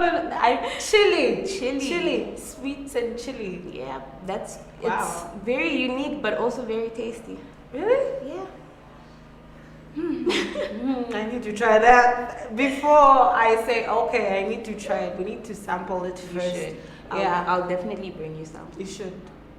Chili. I'm sorry. Chili. Sorry. I'm so sorry. All right. Ndasa, in case people want to get in contact with you, how can they find you on social media platforms? Okay. My Instagram handle is amazingglazing_bakery. And that's for Facebook as well, and amazingglazing_bakery. And then our WhatsApp number is 076 120 9252. 076 120 9252. Okay. All right, Ndasa, thank you so much. It was nice to have you. Thank It you would have for been having better me. with your cupcakes, but I'll definitely bring some later this afternoon. Definitely. No, but I'm sure somebody who's watching out there, they might be a little young baker or something. You've at least helped them that, okay, this person put their mind to it and they did it, and it's perseverance, because the job creation in the country right now is not at its best. Low, yeah, it's pretty low. So I'm happy that we have youths like you that decide to make their own income aside the job sector. Yeah. So it was really nice to have you, and I can't wait to have you back here next time. I don't know what we'll be talking about, maybe food or whatever, but you have to be here. Definitely a because new business venture. You have to, because Live TV is your home. So that was Ndasa Kasimba, CEO of Amazing Glazing, and we'll be right back after this.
bwanji tati. Wino masenza bwanji mama. Chungende sako na iwe. Pali pako ma 20 apolo ma 5 kwa jari. Makoino sasinjira kumuzo wenda makoino sochi songa chinjeko ku bantu abane ondotopwana na 5 hours pamene pano leyo. Kamba nani. That is why you need to get an e-token, sir. It is faster and easier. To what? The e-tolling card is a National Road Fund agency card. So all you have to do is just credit it in Dalama and you'll be able to use it but to get Monga Panuso. To avoid the inconveniences, so where you have to start looking for a 20 Introducing the electronic toll card. It's easier, faster, and secure. Access the e-toll cards from all toll gates across the country or the agency's head office in Lusaka at only 30 kwacha. This message is brought to you by the National Road Fund Agency, a sustainable road fund.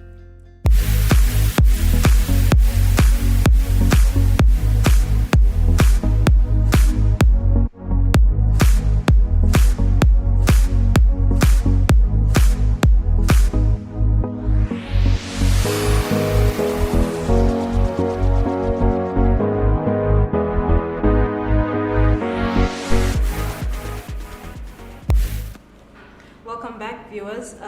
That was a very interesting segment. Cakes and bakes, whatnot. Sweet things, you know. Nice. Keeping it different and popsicles. What's that?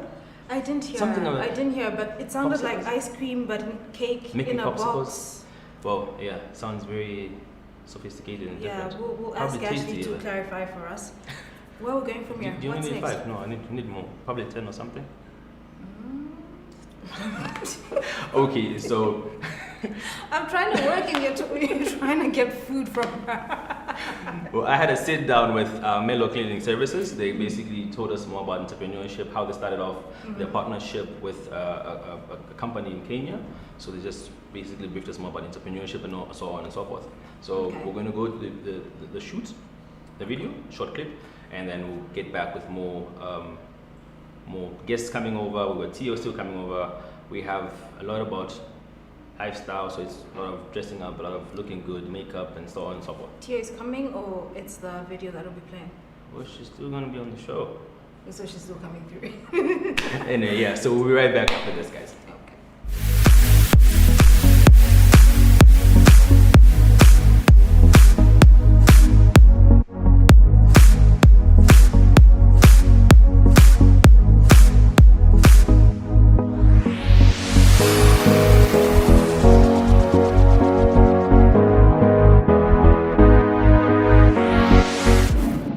Merlo Cleaning app is now available for download on all mobile devices. Get it now on Google Play Store or App Store, or visit our website on www.merlocleaningservices.com. Merlo Cleaning Services, your professional cleaning service. We have the opportunity to meet Mr. Luwinda and Mr. Nick, who are going to share with us more about their businesses. So we just want to understand from either one of you to basically give us a brief of what Merlo Clearing Services is about and what prompted the creation of this business. So Luwinda, probably you could give us a brief background of where it all started. But before Luwinda does that, probably take this opportunity to appreciate the fact that you've invited me to your show. It's always a pleasure to interact with Zambians. I have quite a number of good friends in Lusaka and across Zambia. So it's always good to engage with you. But my brother Luwinda probably could give us just a brief background of where it all started. Thank you. Thank you very much, Nick. And thank you very much, Elvis, for inviting to this show. So briefly, Merlo Cleaning Services actually operates under a brand called Merlo Investments Limited, and we started the company in 2016.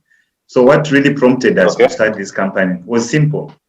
These days we see a lot of unemployment around, so we thought of okay, let's look at our other unemployed youth, and simply we decided like we should create a company based on that aspect of unemployment, so that we can complement the government with employing our fellow youth. Then also we wanted to have a simplified way of life for people who are looking for our services. And when I mean services, we are talking about the cleaning services.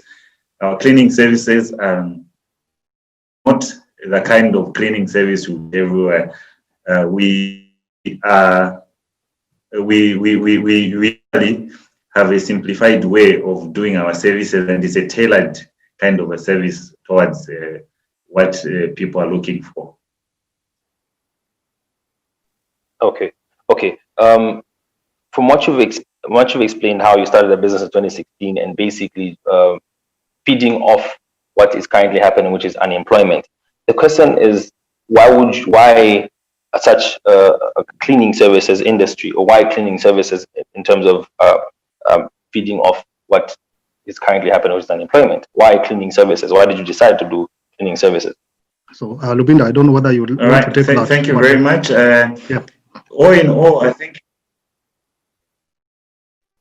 Yeah, please proceed. Yeah, so I think I'll take up just the first part of it, then Nick will also come in. So basically, you know, as you may be aware, like every time in Lusaka, for example, we have a period of time where we have a lot of problems in terms of hygiene and everything, where the cholera and all that thing. And we thought, because we've seen these other big companies coming, and we thought we would also try to come in and bridge the gap and complement those guys, of course, with trying to take our market share as well. Then I think Nick can say something about that as well.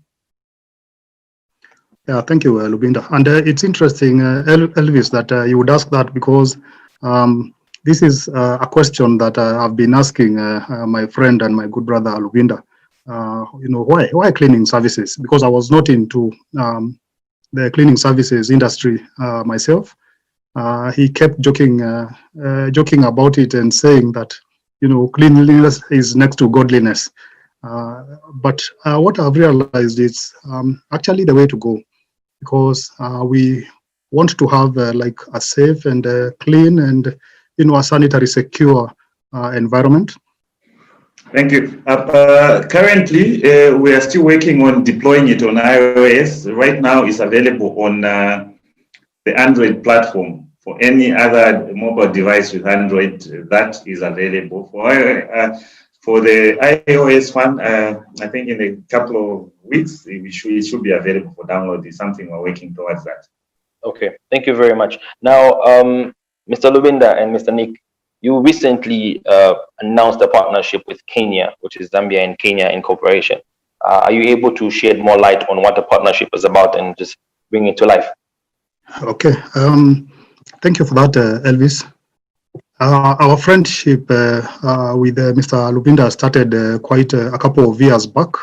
So we've been talking about engaging in some kind of a partnership. But little did I know that I will end up partnering in this particular project, which I think is really going well. So the uptake and the interest that we are receiving in Kenya for Melonic Kenya is quite impressive. The partnership, from where I'm sitting, I look at it as a partnership between two nations. I say that because you look at your president and President Uhuru Kenyatta. They've been long time friends, and my brother Lubinda can attest to that. But basically, this is a partnership that is a noble one, and that is paying off for both Kenya and Zambia. Thank you. Okay, so if I also heard you correctly in your introduction, Mr. Nick, you mentioned Melonic, and then there's Melo Clearing Services. So are you able to shed, just tell us more about what Melonic does on an international level? Because tell us more about what Melonic does. Okay, so basically, Melonic is more or less a replica of Melo Cleaning Services. So we offer more or less the same services, and what we've done is we've identified a particular clientele that we deal with. Ours especially would be schools. We deal a lot with schools, both at primary and secondary level, and tertiary institutions. So we do cleaning and fumigation and pest control and all these services to this identified target clientele. But basically, you will find that the services are more or less those of Melo. Thank you, Elvis.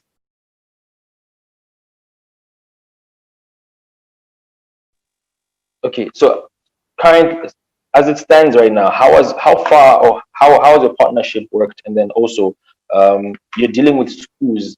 What's the response like in terms of customer satisfaction as well as the experience from customers with the services that you're currently offering them? And then also to top it off, you have a partnership between two countries, like you said. Look at our president and look at Uhuru Kenyatta, who are friends, and you've also adopted that space. How long do you?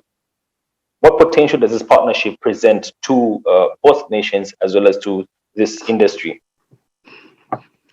Let me begin by addressing the first issue that you raised about the uptake and the interest of the Kenyan people to our services. So the kind of services we offer are what I would term as professional and specialized. I'm saying this because we try as much as possible to recruit personnel. Currently, we don't have quite a huge personnel base that Melo boasts of, but basically we try and recruit, personnel that is well trained, especially in fumigation and pest control services. So for us at Melo Cleaning Services and indeed at Melonic Kenya, it's about not only working smart, but devising ways of innovation and bringing creativity in our everyday activity. Once you identify your target audience, then the next step would be focusing on just exclusive customer care, just to ensure that your customers go home happy and are happy with are satisfied with your services. Thank you, Elvis, for that. And yes, and there is something that I wanted to mention, Elvis, about how much it pains me when I see the youth sitting around idle, saying that I went to school and sitting around and waiting for employment. You can go for years without getting employed. But what about you thinking about what you can do for yourself? How you can self-employ yourself. Let me give you a very simple example. There's this gadget we call the weighing scale, the bathroom weighing scale, the one that you use to check your weight. In Kenya, that weighing scale goes for around 3,000 shillings, Kenyan shillings. That should be yes, that should be like 30 USD. But if you take that weighing scale on, just by the roadside, the number of people who pay you some 10, 20 shillings to come and check their weight, you can make some good money probably in a week. Within no time, you will have recovered your 3,000 bob. That's just a simple example that I'm giving you. But startups and starting a small business enterprise does not call for capital, in my opinion, but it calls for self-sacrifice. Thank you, Elvis. Okay, thank you very much for sharing your insights, Mr. Luwinda and Mr. Nick. That was very, the thing is, most people look at it mostly on a capital basis, and then people just want to jump into a business without, like you're saying, resilience, the patience. They need to have the zeal, the attitude. Of course, there's different aspects that need to be put in place. So this is why we decided to look at this topic, and then also bring on entrepreneurs that are doing business, that have got experience in this, and then we can learn from them. Now, where do you see yourselves as Mr. Nick in the next 5 years, and Mr. Luwinda yourself as well? And also, what's the way forward for Melo Nick as well as for Melo Cleaning Services 5 years from now? Where are we sitting? Where are we standing?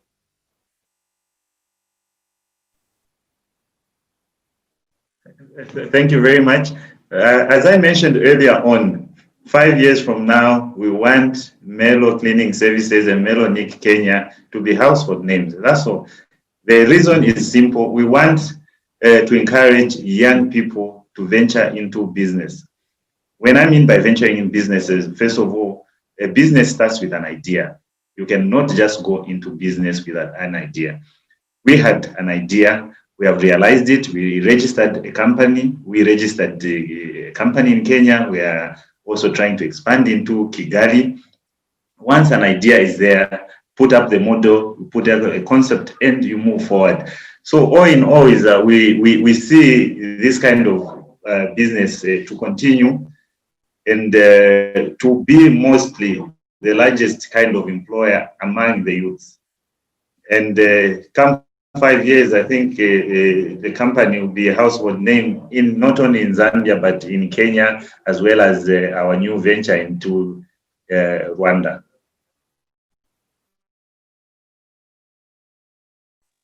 Okay, brilliant stuff. So we've literally exhausted most of our time, and it's been very, very interesting, very, very educational journey, learning a lot about Melo services, learning a lot about the partnership between Kenya and Zambia, the Uhuru Kenyatta, and the Honorable President Edgar Chagwa Lungu himself, doing it in the cleaning services. It's very interesting. So me as an entrepreneur now, I'm thinking about it differently. I need to sit down, have a plan, have an idea, as we've learned today.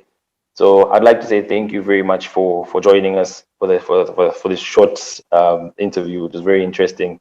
Melo Cleaning Services, Melo Nick is going a long way. It's going to be a household name, of course. It's going to Rwanda. It's doing places. I need to download the app and dial a cleaner, like you said. So thank you very much for joining us on the show. Thank you, Elvis, for having me on the show. And probably my parting shot would be, in whatever we do, let us maintain honesty. Most business people look at the money-making venture. Let's look at honesty and being sincere to our clientele. Thank you, Elvis.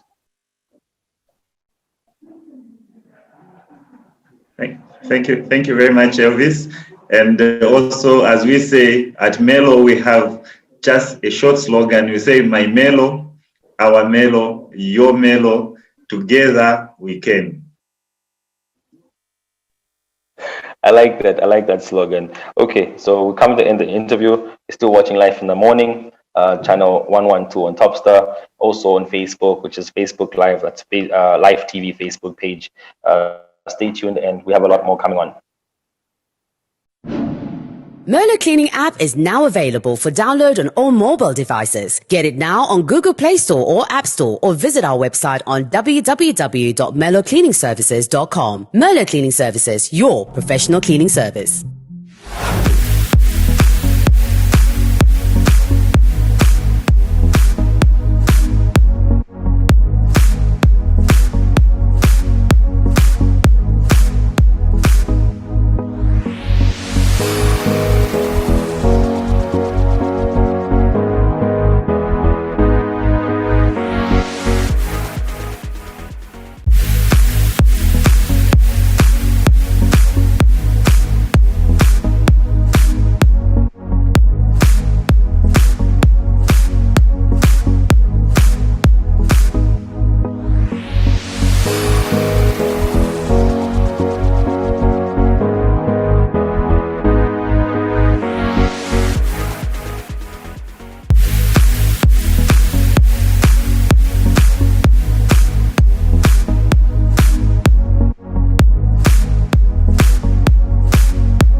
So we had 2 videos where we looked at Mellow Cleaning Services, and we also looked at the Kasisi Agricultural Training Center. Yeah. So we had those 2 videos, and we're going to talk a little bit about them. Elvis, you will tell us a bit more about Mellow, what you learned, what not, and the entrepreneurship journey, things that you think that, we should highlight based on the video. And then most talk about the Kasisi one. Chimanga is not here to tell us about his experience there, but we'll talk about what he actually experienced whilst he was there, or what we saw rather in the video. Okay. So, Mellow Cleaning. Put him in the spot. Okay, so Mellow Cleaning Services, as we saw off the video, they have an app called Dialer Cleaner, which you can access currently off your Play Store. It's going soon to be launched on iOS, of course. So it's they're basically a cleaning services company. They offer, of course, fumigative and interior cleaning and so on and so forth, right? So they've partnered with a company in Kenya. They're now called, collectively, what's her name again? Yo, you look black. Anyway, so they're partnered with a company in Kenya, all right? And of course, they're offering cleaning services. So the one in Kenya is basically focusing mostly on schools, but they're still doing the same services. And throughout the journey, they have a lot of things to learn, teach us basically about entrepreneurship, where they taught us about how to be resilient, how to focus on your goal and move forward, or put resources together before you jump into business, of course. And for the long run, they also plan on venturing into or looking at Rwanda as one of their target markets as well. So they basically, it's a cleaning service that's currently growing. And they want to just target the international market, bring it all together, and make it one big company. What's beautiful about it started in Zambia, of course. It's been around for over 6 years plus, right? So then they partnered in Kenya, all right? So from Kenya, they're going into Rwanda. So you can already see the transformation growth in terms of entrepreneurship journey there. They've identified that, okay, yes, we have a market in Zambia, but we could actually do more out of Zambia, which is something that we could basically do as well. You have a market in Zambia, or you have a market, let's say in Lusaka, but maybe your customers are in Nakonde, or maybe your customers are in Livingston. Give it a try, use platforms like social media, which is currently globally, and the reach on social media is actually big. So it's bigger than any other. Exactly. So you can take advantage of it, because half the time you're on social media. So So sorry, you said the app was called what exactly? Dialer Cleaner. Dialer Cleaner. Yes. So wherever you are, Yes. So then they contact you and ask you how we can help you and so on and so forth, and they basically help you. So is it like personal cleaning, or they also do like hotels and offices? They literally do everything. So it's basically cleaning companies and for them, one of the reasons why they started the company is because they're trying to help government in terms of employment. Okay, so opening up a company, their need was, we're not only providing a service, but we also want to help in the sense that we hire people. They then pay taxes. The taxes then help the government, which initially help us again. So it's a cycle. You know what I mean? Yeah. Okay. Interesting. So that was Mellow Cleaning Services. Kasisi Agriculture Training Center. From what I gathered, they are faith-based training center, agricultural training center. And they focus on growing their food organically. They also train farmers so that they can also be entrepreneurs in their own right. In addition to that, I noted that they also produce some food there. They have like oats. I actually love their cheeses. I'm a fan of their cheeses. And it's organic. It's all organic. It's all organic. Yeah. You really need to we need to just go out there one day and say, guys, give us food. And you know what's good food on our table. give us food. How much food do you want to eat? But anyway, what's also education about it is, before this, I actually never knew that there was a place called Kasisi. Is it? Yeah, no. I wasn't sure if it's the same place. I'm still not sure if it's the same place that grows mushrooms. I don't know if that's the same place, but Kasisi has, it's like the agricultural training center. It has such a broad spectrum of things that they produce. It's not just the wheat that they talked about. It's not just the cheese and everything. Even the compost. Did you guys see how they make the compost? Yeah. Have you guys tried making compost at home? I stay by flats. Why would I start making compost? You could try it in a can or something. Come on, you see, those are excuses. No, but No, honestly, come on. when I saw their cheese in these supermarkets, I actually thought it was a South African brand. I don't know why, but I'm really proud of the packaging. I'm proud of the product. It's not just about supporting Zambia or whatever, but it's supporting something good that we are making.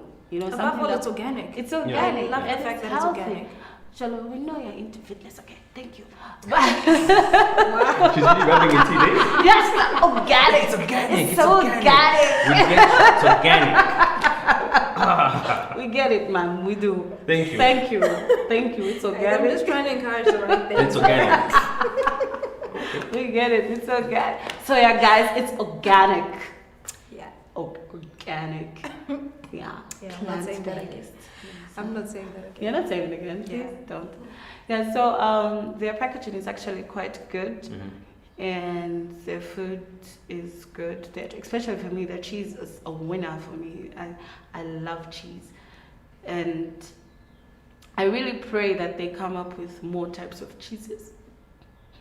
Is it a word? Cheeses? Cheeses? Yeah. Cheeses? Yeah, is that a word? What is it supposed Anyway. to be? Cheesy? Cheesy.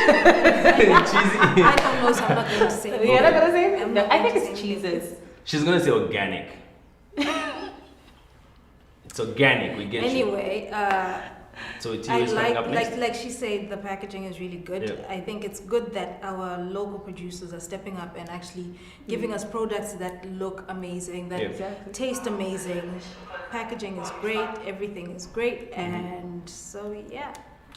Let's go into Tio's segment. Yes. Tio dresses us.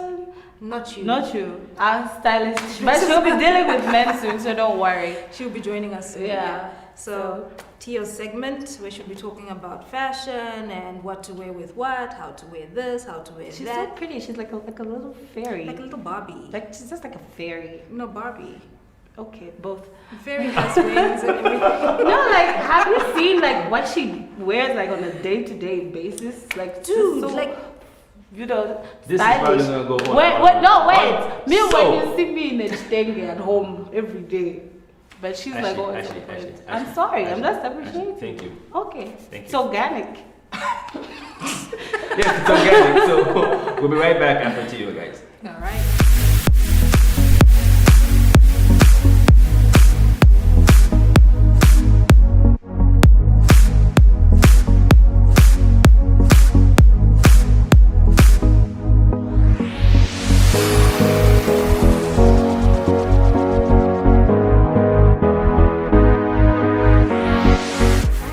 Welcome to another segment of Tio's Closet fashion segments.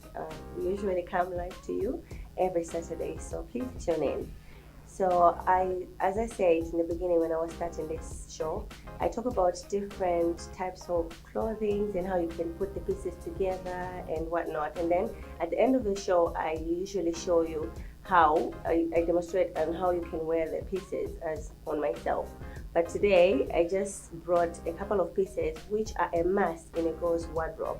You know, everyone has got different tastes when it comes to clothes, but I feel like what I've brought today is necessary enough for any of the girls, depending whether you like different styles or not, to have at least one of each piece in their closet. So like I always say, each and every piece that I advertise on the show, including the outfits that I wear, are very much available at Tio's Closet, which is found at Northmead, plot number 30/07 off Manchinchi Road. But you can find us on Facebook using the same name and Instagram using the same name, or simply follow Tio Tembo and I'll be able to give you the details. That's the username for both Facebook and Instagram. Unfortunately, we're not yet on Twitter. And if you have issues with locating the shop, we are on Google Maps, so please feel free to Google us and it's going to bring you right down to the shop. Okay, so let's get started. So for the first item, I brought the little black dress. It's called an LBD. For this dress, I basically picked this one because it stretches. So when you wear it, it can either be long or short depending on the occasion. And it's one of those dresses that can move you from an afternoon outfit to an evening outfit. Unfortunately, I didn't bring any shoes to demonstrate what shoes you can wear on it, but you can simply go with some sneakers, or maybe the straps that I'm wearing, or even just some nice stiletto, depending on the occasion. So for the afternoon, you can either wear some slippers, like not necessarily flip-flops, but just those slippers where you just slide in, and maybe some sneakers or some canvas, maybe some Converse of some sort, just to give it an afternoon look. And then if you want to switch it up and wear the same dress at night, you can just simply strap on some nice stilettos with a little bit of detail to make the dress look more chic. Because if you just go with a plain color, then it will become boring.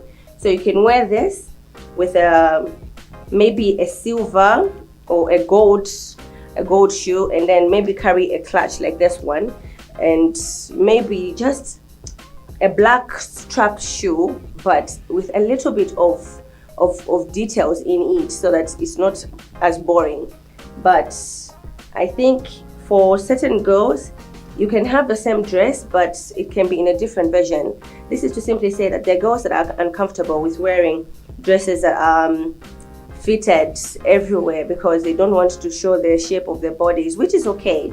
So for girls that are like that feel uncomfortable with wearing that, dresses that are this tight, you can simply have the same type of dress, which we have at the shop. It's just, unfortunately, I forgot to carry it.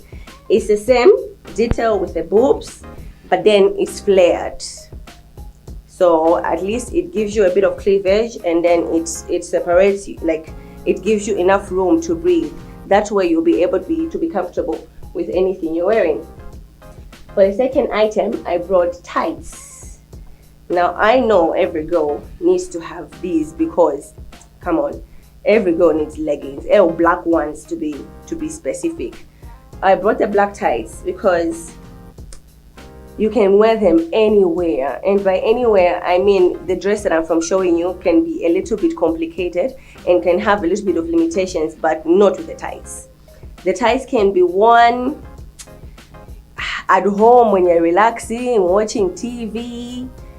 If you want to go to the mall, if you want to go for lunch, if you want to go for brunch, if you want to go for drinks with your friends, if you want to go out anywhere, tights are like the most essential and the most kind of basic chic thing you need to have in your wardrobe.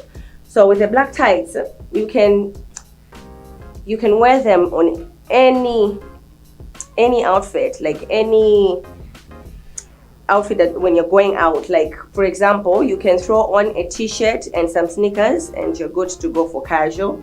You can throw in like a proper crop top with a little bit of ensembles on it and some heels, then you're good for cocktail or evening wear. You can throw on a bralette and just some heels and you're good to go for brunch. And just, it can simply go with anything. Like you can put on a jacket to make it look a little bit semi-office, like it's just one of those things that you just need to have in your wardrobe. So depending on the kind of style that you have, I don't think it's specific when it comes to tights. Every girl needs to have them, fat, skinny, all sizes. The third essential thing I brought that is necessary, absolutely necessary for a girl, is a white shirt.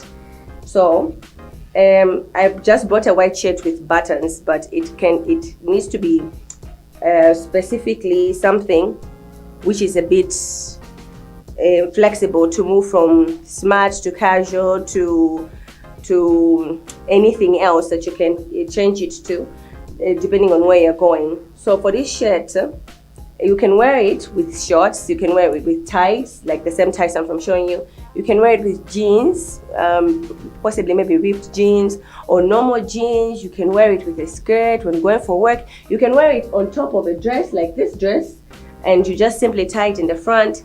There's so many ways in which you can style it. But since I don't have a lot of time today, it's unfortunate that I'm not going to be able to show you that. But if you're going to tune in next week's episode, I will simply show you how you can style a white shirt on probably like 5 or 6 different outfits. The other essential thing a girl needs is a black jacket. It has to be, okay, I'm very particular when it comes to style. I only like the best of the best. So of course my clothes are just a little bit complicated. But even simpler jackets we have in store. It can be any jacket, but as long as it's black. So why am I saying a black jacket is because any other color is a little bit difficult to blend when it comes to different types of outfits. But for the black, it goes with almost everything. I mean, even if I had to try it on with the same outfit I'm wearing, it will probably just blend in. So it easily blends in, and it easily fits in any situation. It fits in any occasion and any situation where you can wear it. This you can wear on a short skirt like the one I'm wearing, like maybe just a normal mini or a flared mini, a dress like the black one that I showed you, which can be straight or possibly flared. It will still go. And then you can wear it on a smart dress, like when you're going for work. You can wear it for dinner. You can wear it for any occasion. But for other outfits, it's not necessarily that you have to put it on like completely so that you look smart. It's just putting it over your shoulder makes it look cool. Okay, the other piece I brought is a leather jacket. These I'm sure everybody knows that leather jackets never go out of style, especially black. This is a must for every girl. Every girl needs to have this. Forget about the jacket for a minute. This is the it. If you want to be that cool chick that gives a statement when you walk into the room, maybe during winter or when it's cold, or when you're just in a setting where you want to look sophisticated and just want to make a statement, let people at least notice you like once in a while, this is what you wear. The jacket goes with basically everything. There's different colors of leather jackets. Of course, if you like to play with colors like me, you can get them in other colors. We've got maroon and brown at the shop, but I decided to come with black because black goes with everything. So you can wear your casual outfit and put this on. You can wear your evening outfit and put this on. You can go for brunch, put this on. You can even breakfast, everything. Like throughout the day, this is a look. The other thing that I brought is the denim jacket. Personally, I feel like denim jackets never lose style. So I brought the blue. There's obviously blue, there's black and all the other colors, but I brought the blue because it's more casual and it's more sophisticated. So you can wear this mostly on casual outfits. I'm not even lying. This cannot be official, no matter what. You can wear this on shorts, skirts, dresses, everything else. Just like I've explained in the other things. It's just one of those things that you can just throw over and you're good to go. For my final piece, I brought a maxi. I didn't want to bring a maxi with just one color. I decided to bring a maxi with a lot of colors so that I show that for every season, like when we're going into summer, every girl needs to have a maxi dress for fresh air. And this is one of my favorites because it's got enough fresh air. When you wear it, it gives you enough space to breathe.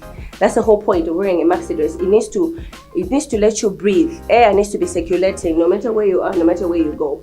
So you can wear it on different occasions as well because of the way it's set up. I can actually wear this for work and maybe throw on a green jacket like this type of green. I can wear it for work. I can wear it for a brunch and then throw on like a denim jacket, and then I can wear it like when going out with friends and just put a chain on it, which is not so bad. So basically the pieces that I brought today is just to simply show that there are people that we're all different when it comes to fashion, but we are alike in some way and we meet somewhere, and this is where we meet. So for every girl, please come through. We'll be able to provide you with these goods. Thank you so much for watching.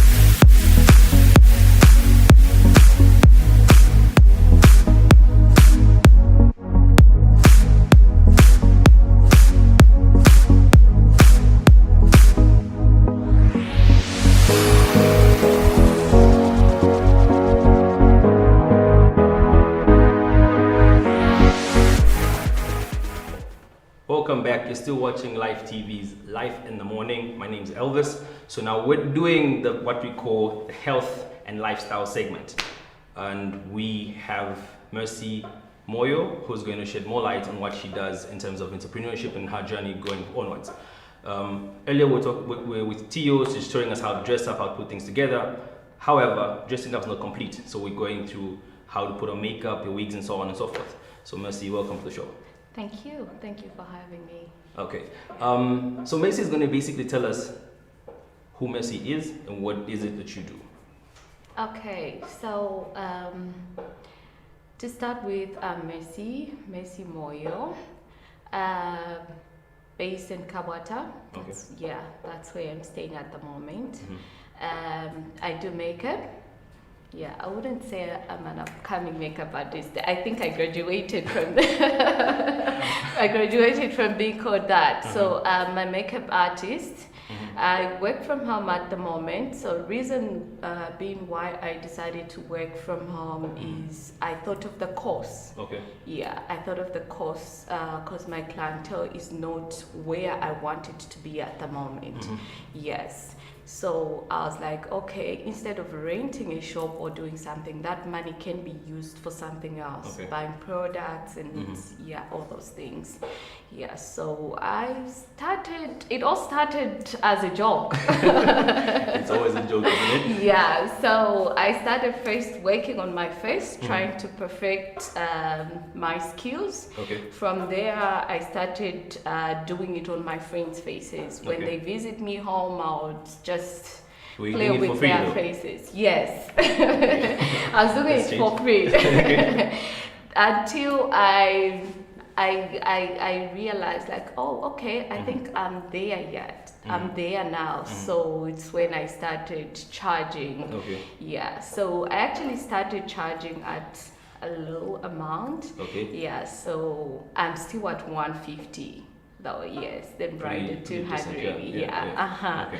So as time goes on, will obviously increase because products are not cheap. They are quite expensive. Okay. So how long have you been doing your makeup business? Like you said, you're doing it from home currently, and you started with your friends. At what point did you decide, okay, you know what? I'm game. Now I'm ready. Let me start doing this. How long has it been? Okay, it's been a year now. Okay. It's been a year. I started last year.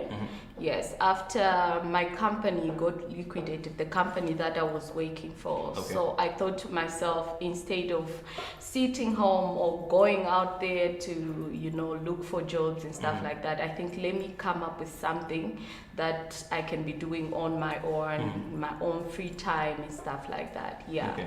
So Mess is just not about makeup. Okay. I've got a page on Facebook called Mercy Style Closet. That's Mercy Style Closet. Okay. Mercy Styles because it's MECY. Yeah. Okay. I moved the R because there's another Mercy there. Yeah. Okay. So it's Mercy Style Closet. Okay. Yes, I do also deal with clothes, fluffy carpets, handbags and stuff like that. So the reason why I started focusing much on makeup, it's because I couldn't travel. Okay. I usually get my clothes from SA. Oh, okay. Yeah, okay. but after the COVID pandemic, I couldn't travel. Yeah. And you decided to focus mostly on makeup. I started to focus mostly on makeup. Did advertising like all the time. I would come up with a certain look, do the makeup, and I post. And the clientele started growing. So how's been your experience like now that you're focusing mostly on makeup, like you're saying, and you've been in business for over a year? How's been your experience so far? What have you learned and what's currently happening? Okay, so far it's been good. I won't lie. It's been good. Being an entrepreneur, it's not easy. Okay. You meet different people, different characters, so you just have to know how to handle them. Okay. And I'm lucky, my previous job, I was in customer service, you service. know. Yeah. So I know those. There are some who would come, they just look at you and they're doubting, can this person do something on my face? Is she going to make me look like a doll, like a clown, or like a... Yeah. So at the end of the day, clients are trusting you with their faces. They're trusting you with their looks and everything like that. Okay, so do you discriminate amongst the clients? I mean, like, do you do makeup also on children, or do you also do makeup on men? Yes, I do. I don't. How often do you get men or children coming in and say? For children, I don't really encourage. Like, Right. I don't really encourage parents unless if they have an event going on. Yes, because I feel makeup, there's a certain stage where you can start doing makeup, but if you are 10 and below, yes, I think it wouldn't work for you. we just have to allow the children. But you have like men coming over and doing makeup. Yes, I do. Okay. Are you able to share at least the people that you worked with? Is that okay? Yes. It's okay. So mostly the people that I work with, they're just people from Facebook that will go through my page, like what I do, and contact me. Yeah, I haven't really worked with celebrities. Yeah, I haven't done that yet, but we're getting there. So are you only on Facebook, or you use maybe Twitter, Instagram, or so on? I'm on Facebook and Instagram. Are you using the same handle? Yes. Which is the Messy Style Closet. Yes, on Instagram. Okay. So this week's topic, we're talking about entrepreneurship, right? So what are some of the challenges that you faced, apart from, of course, Corona now and currently the prices of products going up? What are the challenges you face in terms of entrepreneurship, and you starting out and you doing business currently? Okay. So mostly you find that a client comes, and they tell you, oh, let me put it this way. Someone books for a date, hey? They book for a date. No, we're coming on such a date. Then there's a certain amount that I charge them for booking. But they'll try and tell you, no, we'll do this, we'll do that. Then you're like, oh, okay, thank you. You wait for them that day, they don't show up. And you've cancelled other appointments with other clients. Yes. And you'd find that some would tell you, after doing their face, they'll tell you, okay, let me send the money. Right now my account is tripping. And yeah, and then it will be a hassle. And apart from that, products. Yeah, just products, mainly products. Okay, so what's the way forward in terms of you doing business? Where do you see yourself in the next 3-4 years as Mercy Style Closet? What else do you want to do? Okay, I see myself having a big beauty parlor, actually. Yeah, I see myself having somewhere nice to work with. Yeah, to work on. I mean, you know, a working environment, a good working environment is a plus for me. True. Yes. So I see myself opening up a shop, at least having people to help me out, because sometimes I get overwhelmed. You find that standing from 06 to 20, you know, the queue is still just piling up. Okay. We've seen a couple of pictures of the work that you've done, mostly on your face. What's been your inspiration in terms of what differentiates you as a makeup artist from the next person out there? I'm an artist and I love trying out new things. I usually get inspired by there's this girl that I follow on Facebook, on Instagram. She's called Cake Face. Okay. Yes, she actually inspires me. My makeup is not really like the normal makeup. I want to change the makeup game, actually. Yes. So it's mostly artistic. So sometimes I would wake up and just say, okay, today let me try a bullet wound. Then I'll do that. Wow. Yes. Mainly I'm focusing on that because I would want to go in the movie industry. Oh, okay. Yeah. Okay. Something that I've noticed. Yeah, and I'm working towards that.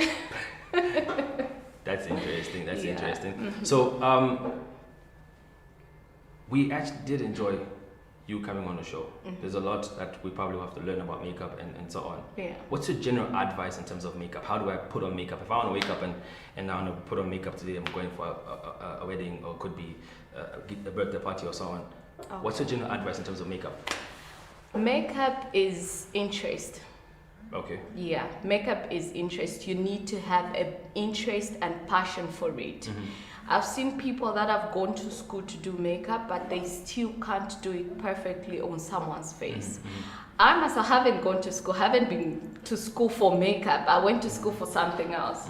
Yeah, because I did secretariat and office management. Okay. Yes, so I went to school for something else, but because I have passion for it and interest for it, I just started practicing, and now I even have students that come for lessons. So you have a class? Yes, I do. That's really interesting. After 1 year, now you have a school. Okay. I have a class, yeah. So I do have students that come for classes. So anyone that wants to come through your school, or anyone that wants to come through and just be a customer, they can get through to you via Facebook and yes, via on those platforms. Facebook. Facebook, that's Mercy Nancy Moyo, or check on my page. That's Mrs. Style Closet. Or call or WhatsApp me on 0977 64 12 23. Okay. Yes. All right. Thanks a lot. That was very insightful and educational. So we're hoping we have you over and over on the show, teaching us more about makeup, entrepreneurship, and starting a business, and then also running into opening up a school. Yes, that's pretty definitely interesting. Working towards that. Okay, that's pretty interesting. So we're gonna take a short break, and I have to learn how to put makeup on my face. Hopefully, I can learn 1 or 2 things, and we'll be right back after this, guys. Okay.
Masenza bwanji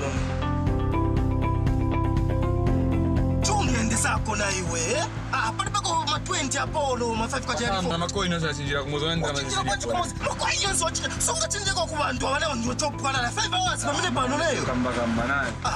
That is why you need to get an e-token, sir. It is faster and easier. What? The e-tolling card is a National Road Fund Agency card. So all you have to do is just credit it in Dalama and you'll be able to use it but to get Monga Panuso.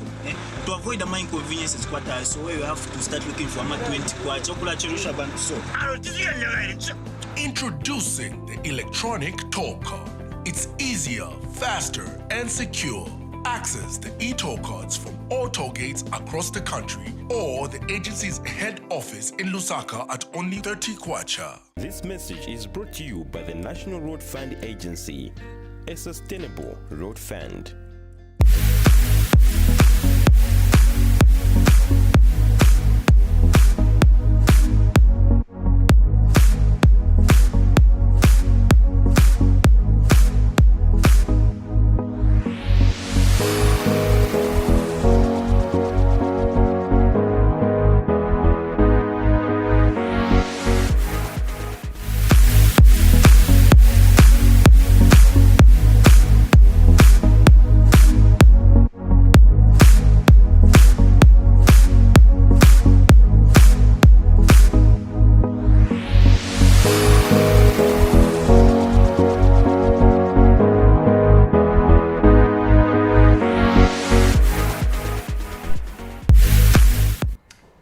we are back, and it's such a shame that we are going into our closing last minutes of this show. It has been great to be back. We hope that you've had a better experience with us. This right here is still Live in the Morning on channel 112. Top Star Live TV on Facebook. If you want to catch a recap of the show, you can visit our Facebook page, which is Live TV, or our YouTube channel, which is Live TV. TV. Live TV. Live TV. Yeah. I'm sorry, guys. Cough. All right. So with us, we have someone interesting, and he's gonna tell us something exciting. I wish I could tell it myself, but then it's not my portion. It's his. So please tell us a bit more about yourself and why you're here with us today. All right. So my name is Washi. Washi is a gospel singer, a writer, a recording artist, a Bible school graduate as well. Oh wow. And I'm the founder of a band called The Row. So I've done 3 singles now. Which all of them are playing on Radio Christian Voice, on One Love Radio, Metro, and many other radio stations. And on the 31st, which is the big thing I came here for, on the 31st of October, I'll be hosting my very first concert. So we're gonna have a beautiful moment in the presence of God, especially after, we were hit by this pandemic. And people haven't had a time to come before God and to just praise and worship God. The 31st of October is going to be a great day because we're going to have an opportunity to praise and worship God. We have artists like Christine, Mtamula Mwale, Pastor Gift, Pastor Daniel, the One Generation Band, and many other artists. So I'm trying to be quick. The tickets are selling at VIP 100 kwacha and ordinary at 50 kwacha. The venue will be Bread of Life Kanyama. It's a concert you can't afford to miss. So please get following. You can hear the ads on Christian Voice. You can follow me on my page. The name is Washi, WASHY, and from there you're gonna get a lot more information about the concert. Okay, that's on Facebook? That's on Facebook. On Instagram is Washi Mtambo. So on Twitter is Washi as well. Okay. Yeah. That's really exciting. And hopefully as Live TV we'll try and make time, with this busy schedules that we have here, but we will try and obviously try to swing through. Yeah. And of those of you that are watching, if you didn't hear, you can follow him on Facebook, which is Washi, WASHY. Exactly. Yes, and you can get more information on the concert. Elvis, we need to close. You're making. Why are you standing there? I'm not making noise. You're making noise. Come and join us. We close. And Washi, will you sing a little bit for us so that the viewers know what to expect from Okay. What song are you singing? So we can sing along. Okay, I hope you know it. It's a song by District Harden. And didn't do my vocal warm up today, but we're gonna sing it. It's one of my favorite songs. You sound like you got a good voice anyway. Oh, do I? I hope so. I don't think I'm supposed to be here. Okay, let me sing. God is able to do just what it says He will do, yeah. He's gonna fulfill every promise that He made to you, yeah. Don't give up on God, 'cause He won't give up on you. He's able. Hallelujah. I can sing as well. And also try. Please do. No. No, wait, I'm gonna put it in my mouth. You will not. That's what I do best. All right, it has been an amazing show, and thanks Washi for that beautiful piece that you've just sung for us. Of course, from everyone here at Live TV and Live in the Morning. Thank you for joining us. Bye. Deuces.